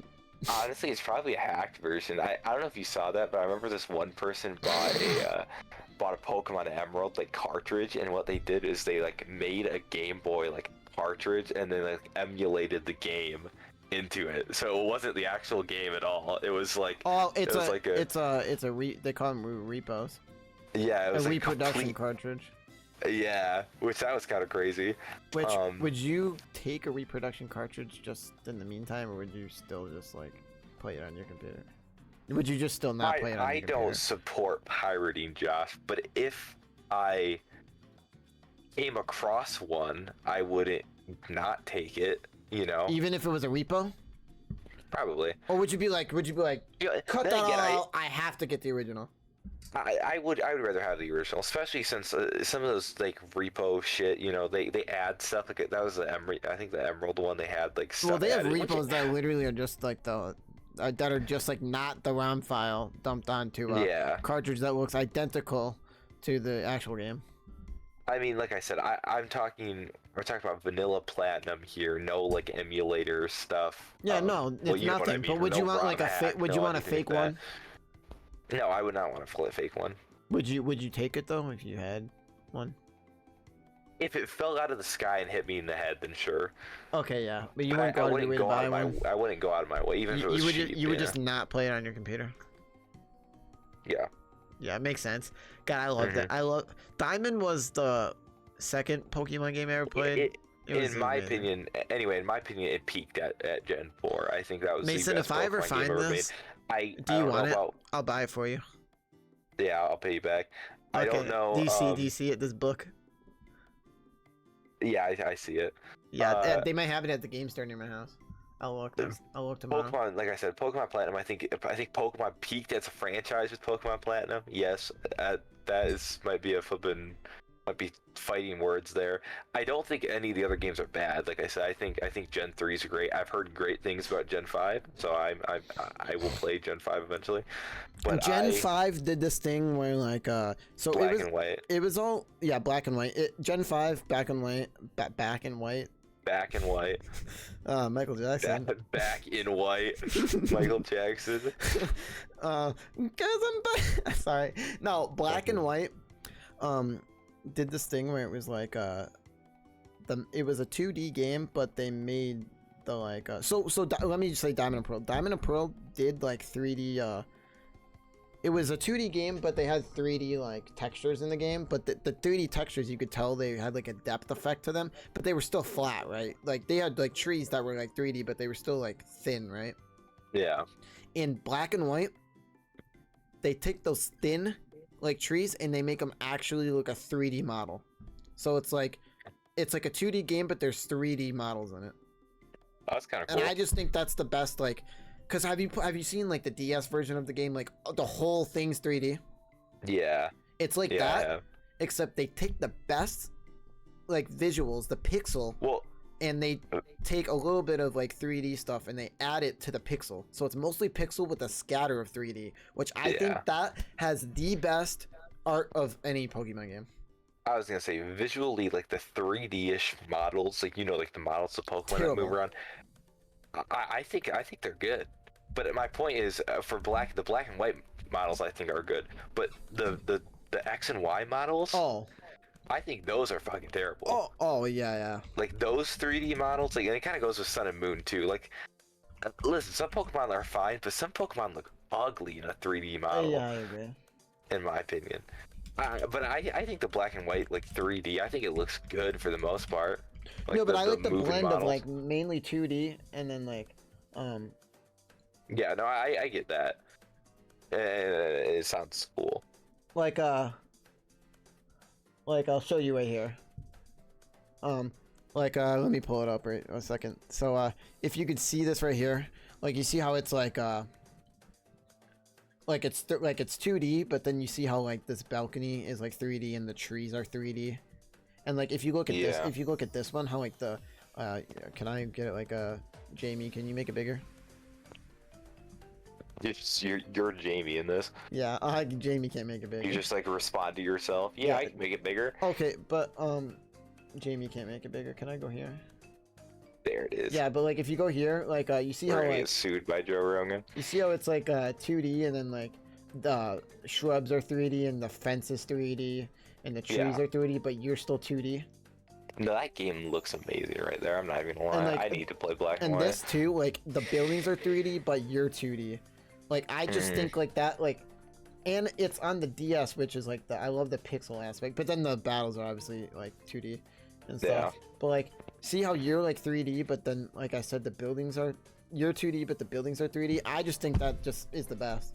Cause like I really like the old games like Ruby, Sapphire, and Emerald, but I didn't like how the whole game was like 2D. And then I like Diamond and Pearl, but I didn't like how high quality the characters were. And Diamond and Pearl? In Diamond and Pearl, they had like it was a different because it was on the DS and then like GBA, so they had the downscale. You know, they could do better. They could have higher quality characters because better system. But I like in this game how you still get like the pixelated people, but you get kind of like the new gen of like the 3D. I don't know. It's hard to explain. It just blends so perfectly together. Well, I will say it looks great. Like that game looks great, black and white. I've heard great things about black and white. I will say, no matter what, I don't think it would be my favorite Pokemon game. So some people might be thinking that. They'd be like, well, how can you say black and white is your favorite Pokemon game, let alone your favorite game of all time? Or you know what I mean, Platinum. You haven't even played black and white. It's just something about Platinum, man. It's just too good. I don't know. It's a Platinum. It's just my favorite game of all time. Like I said, they took everything that Pearl did wrong and just made it better. I think that the Distortion World is sick. I mean Giratina's, I'm sorry, it's way cooler than Palkia and Dialga. You know, just Pokemon wise. Giratina? Was it just Giratina or who was the other one? Well, in Pokemon Diamond and Pearl, it was Dialga and Palkia, but in Platinum, it was Giratina. Oh, I guess Platinum did have the same art style as black and white. I mean, Diamond and Pearl, similar, like the same. Like you were 2D and everything else was 3D. Oh, no, it didn't. Just only some areas did. Like the final boss I'm looking at right here. Like if you look at this, the final boss. The Distortion World, I think, had some 3D. Where is this? Like this is like you see how this is Platinum. You see how all the shrubs are 3D, but these are like the shrubs are 2D, but this is kind of 3D. Search up Distortion World Platinum. Guys, watch how good I am That's at like spelling. the Giratina. That's like the Giratina place. But I think there might be some 3D there. I think. Distortion World. Yeah, Distortion World. Just should show all those pictures of Distortion World. Cool. There might be some stuff there. Yeah. I think you boss battle Cyrus in there. It's just sick. It's just a great ass game. Best Pokemon game ever made. Favorite game ever made. Something about it. Just most fun playing that. Yeah. Too bad they didn't make a remake of that one. Yeah, they made a remake of No, Diamond and Pearl. companies don't make remakes That of was their kind of shitty. companies don't make remakes of their best games unless they're nice. No, but they don't make a remake of their best games because they still want you to like. If it ain't broke, don't That's fix what it. that's I what guess. they want you to experience it how it originally came out. So they're Wow. gonna make like remake of games to be like play these games even though they weren't that good. But then again, I'm pretty sure I've heard rumors that like there's rumors in the Pokemon community apparently that there could be a black and white remake, and that's crazy because I think honestly black and white is for the most part Doesn't need to people be think touched. people think it's the best Pokemon game ever made. I'm pretty sure, for the most part, like they think that It's those too, two are the best. It's too much of an offshoot game. It's kind of like one of those games where like you wanna respect it because it's good, but it's kind of the thing of like it's like the edgy like older brother to like the fun younger sibling. You know what I mean? There it is. Like all the other games are like fun, but this game's like different, and it's like I don't know if I can get behind it. It's either you love it or you don't like it at all. Like I said, I've never played And black and white, so I've heard good things about it. Yeah, That's all I know. I would say I like it, but it's I don't know. Yeah. Yeah. So that's my favorite game. That's Yours is your favorite game of all 5. time? Yep. Mine's GTA 5. Okay, guys. This is the end of the stream. Catch us next. No. The end of the stream. The stream. Why did I say that, chat? Wait, viewers. Jesus Christ. Okay, it's the so worst fucking podcast ever made. Yep. No, so GTA 5 is my favorite game. For multiple reasons. GTA 5. Did I say GTA 5? Yeah, GTA 5. GTA 5. Grand Theft Auto 5. Grand Theft Auto 5 by Rockstar Games North is my favorite video game of all time, and the reason it's my favorite video game of all time is because it's the coolest open world game of all time. It might not be the coolest open world, it's the open world that feels the most alive, feels the most dynamic. The way the NPCs interact with you, the way they speak to you, the way you can look at all the buildings, the way you can go down every street in the game, the way you can shoot people, the way you can do everything in the game. It's amazing. And like when you travel in a car, it actually feels like you're traveling a long distance, but then when you get in a super fast car, it actually feels like it took a shorter time. It just feels amazing. I love all the stuff you can do in the game. I love the amount of stuff you can get in the game, like the weapons and the amount of cars and all the different like mini games you can play and all the jobs. And I just love like all the funny things you can do in the game. There's so many like glitches and tricks and stuff that it came out, I started playing, it came out 2011, right? 2013? 2013. Okay, 2013. There's so many games that came out 2011, I confuse it. Yeah, I was confused about Minecraft earlier. Yeah, like Skyrim came out 2011. That's what I keep thinking.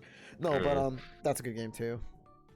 Let me know in the chat. There's so many good Let me games. know in the question. Yeah, we might make a part 2 honestly of the gaming video like later on. We could easily make a part 2. There is a huge game that I didn't even mention yet, but I'll save it for another podcast. What game? Fortnite. Okay.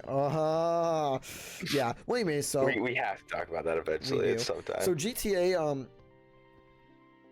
yeah, I just love that game, and just everything about like I don't know everything. I will say it is one of the only games that you can keep playing and it doesn't feel stale for the most part. Yeah, you know what I'm saying? It might be like you might be like, oh well, I need to take a break, play something else, but like you can always go back to it and always find yourself like, oh shoot, it's been like 2 hours.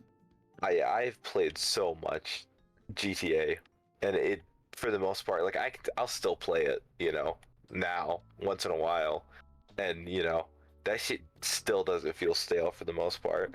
Oh god, is no, it the it same doesn't. of like when we first started playing it? No, but it's still fun. I mean, it's still fun to drive around, do shit, And they keep on updating and even if the update, isn't, it's just like they add one more car or they add a new job. I'm just grateful that Rockstar is still keeping it alive. Yeah, like for the most part. It's such an old game. They could have ended it like lots of other game companies do, but they they love it, and they are embracing that it's still alive and well, and I love that about Rockstar. Yeah. And I'm glad that I mean, like I said earlier, it's one of a kind. it is one of a kind. Like, it's a game that, like, I don't think there's anything that you can compare GTA to be honest with you. No, I mean, like, you could compare it to like the Saints Row games, which I never played, or like the. It's still not the same though, right? Or like I feel Just like Cause, but yeah. they don't fit the same. I don't know. You can just especially GTA Online, because one thing with GTA 5, like the story mode's like whatever, right? But GTA Online was just. Oh no, I'm only talking about Grand Theft Auto 5 Online. Yeah, like being able to play with your friends and do all that. You have your the free world, whatever you want to do. And I love the physics in that game. The physics makes it like Rockstar's engine. I love Rockstar's engine. The Rage engine, because you literally can just rage in it. You can just like, I love when you like smash your car to bit, and I love that each NPC that you interact with like says certain things that are like memorable. It's like coming at you, what you need, some wheels, I'll bring them around. When you call your mechanic, or like Merryweather, when you use your phone, like you call Merryweather, here at MMI we expect the unexpected. Yeah. And or when you go into the LS Customs, they're like, what can I do you here for? Or like, what's wrong with her now? GTA is definitely up there for me too. It's just like so iconic. I love the amount of customization you can have in the game. Well, not being Forza level, where it's like confusing. Yeah, with your car, I like the simpler part of it, right? Like, yeah. Listen, I get Forza is all about cars, but like to some degree, I'm playing a game for a reason, right? Like, I don't need all this specific shit. Yeah, like I don't want to be able to like take my head gasket and make it a 3.5. Like, I'll just do that shit. Then a 4. Yeah, you do real life. I'll just do that shit in real life. Like, why am I doing this in the game? Yeah, it's like that's why I just don't have the tune most of the time. I'm here to play this game to drive cars I'll never be able to drive in real life. Yeah, that's crazy. It's just a great ass game. I just love it. Just feels so like I'm playing it by myself sometimes. I play it by myself sometimes, and I forget that like it's just me in this world. No. Like some people like need another friend to like if you're playing invite only. Invite only. No. Some people need like friends to make the game feel lively. It's just there's so much NPCs, so many musics going around, so all of it together just ties the world in to make it feel just so dynamic. Mm-hmm. It's just it's like almost like a game that you can talk about, but you really can't explain unless you just play it. Guys, if you've never played Grand Theft Auto 5 and if you're younger and your parents allow you to play it, I would say play it immediately. That will shape you as a child.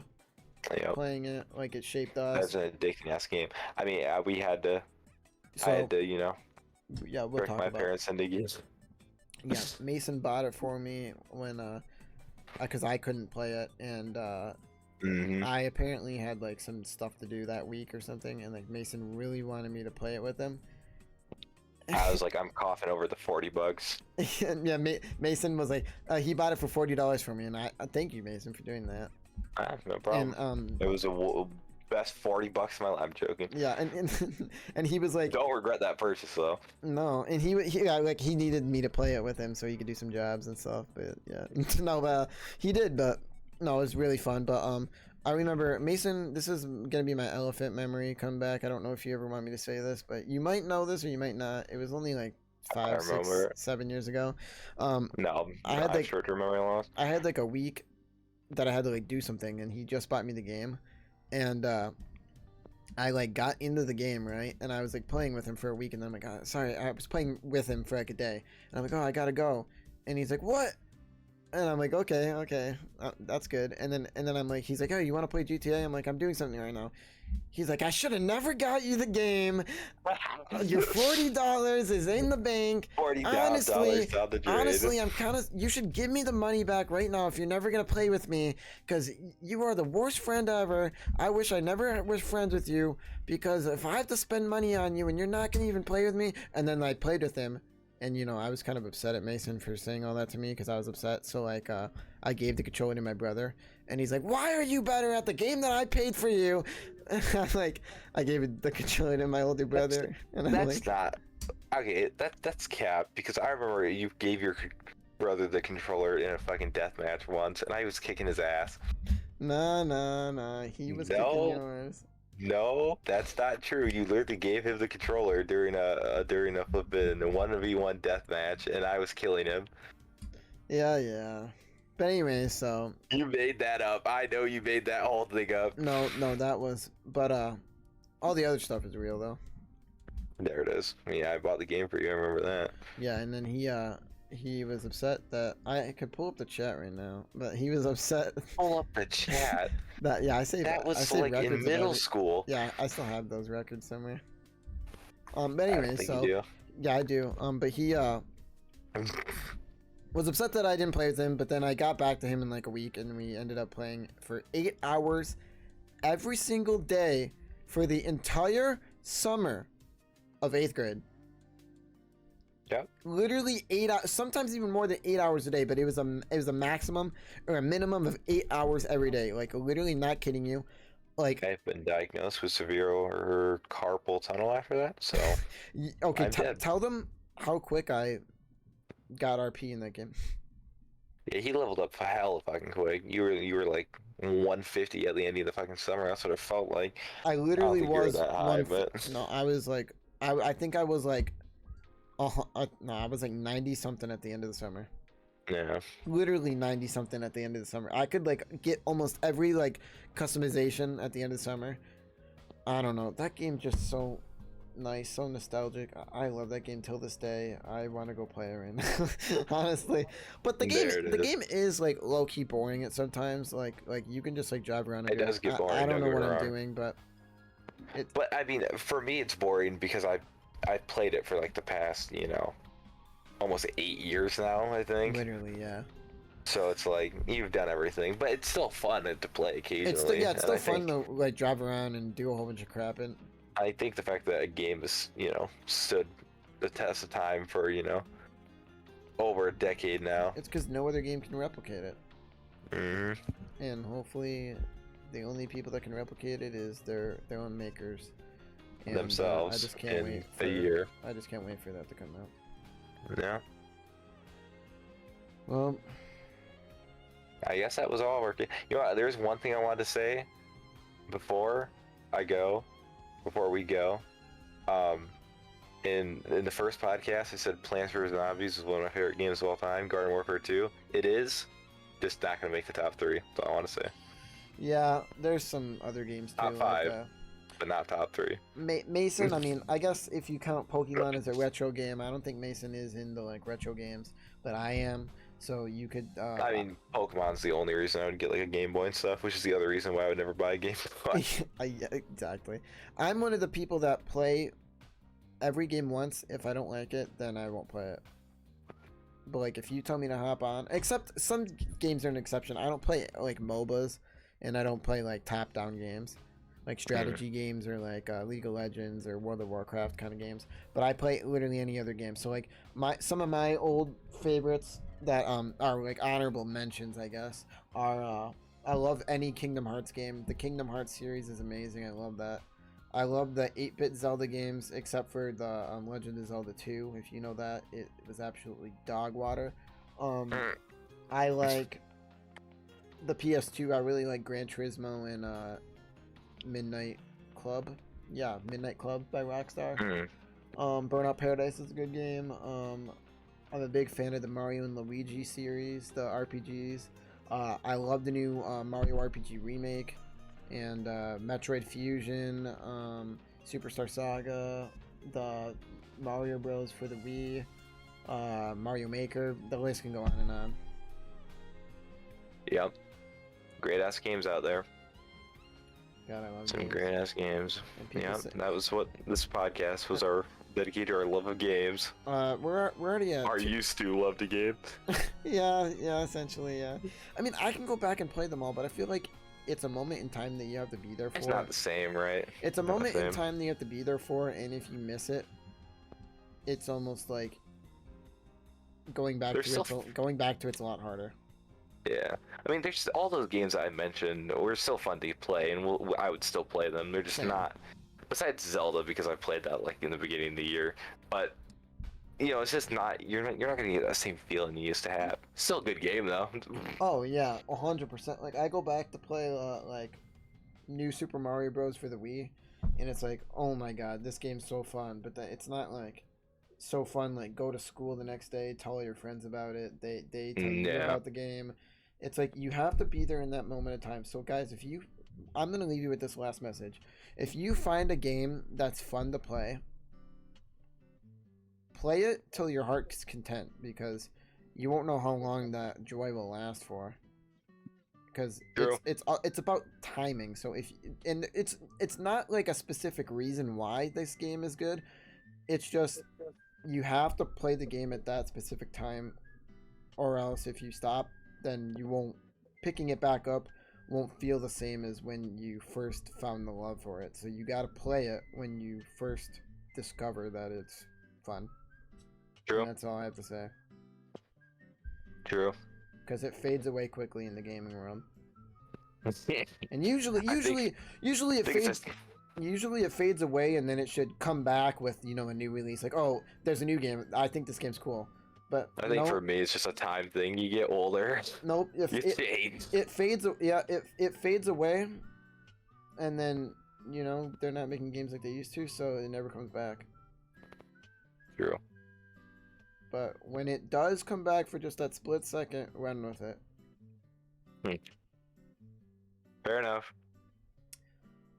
Well, don't grow up. I think that's the moral of that story. Make sure to like, comment, and subscribe. And as always, if you made it this far. No. I'm gonna put at the beginning of the no.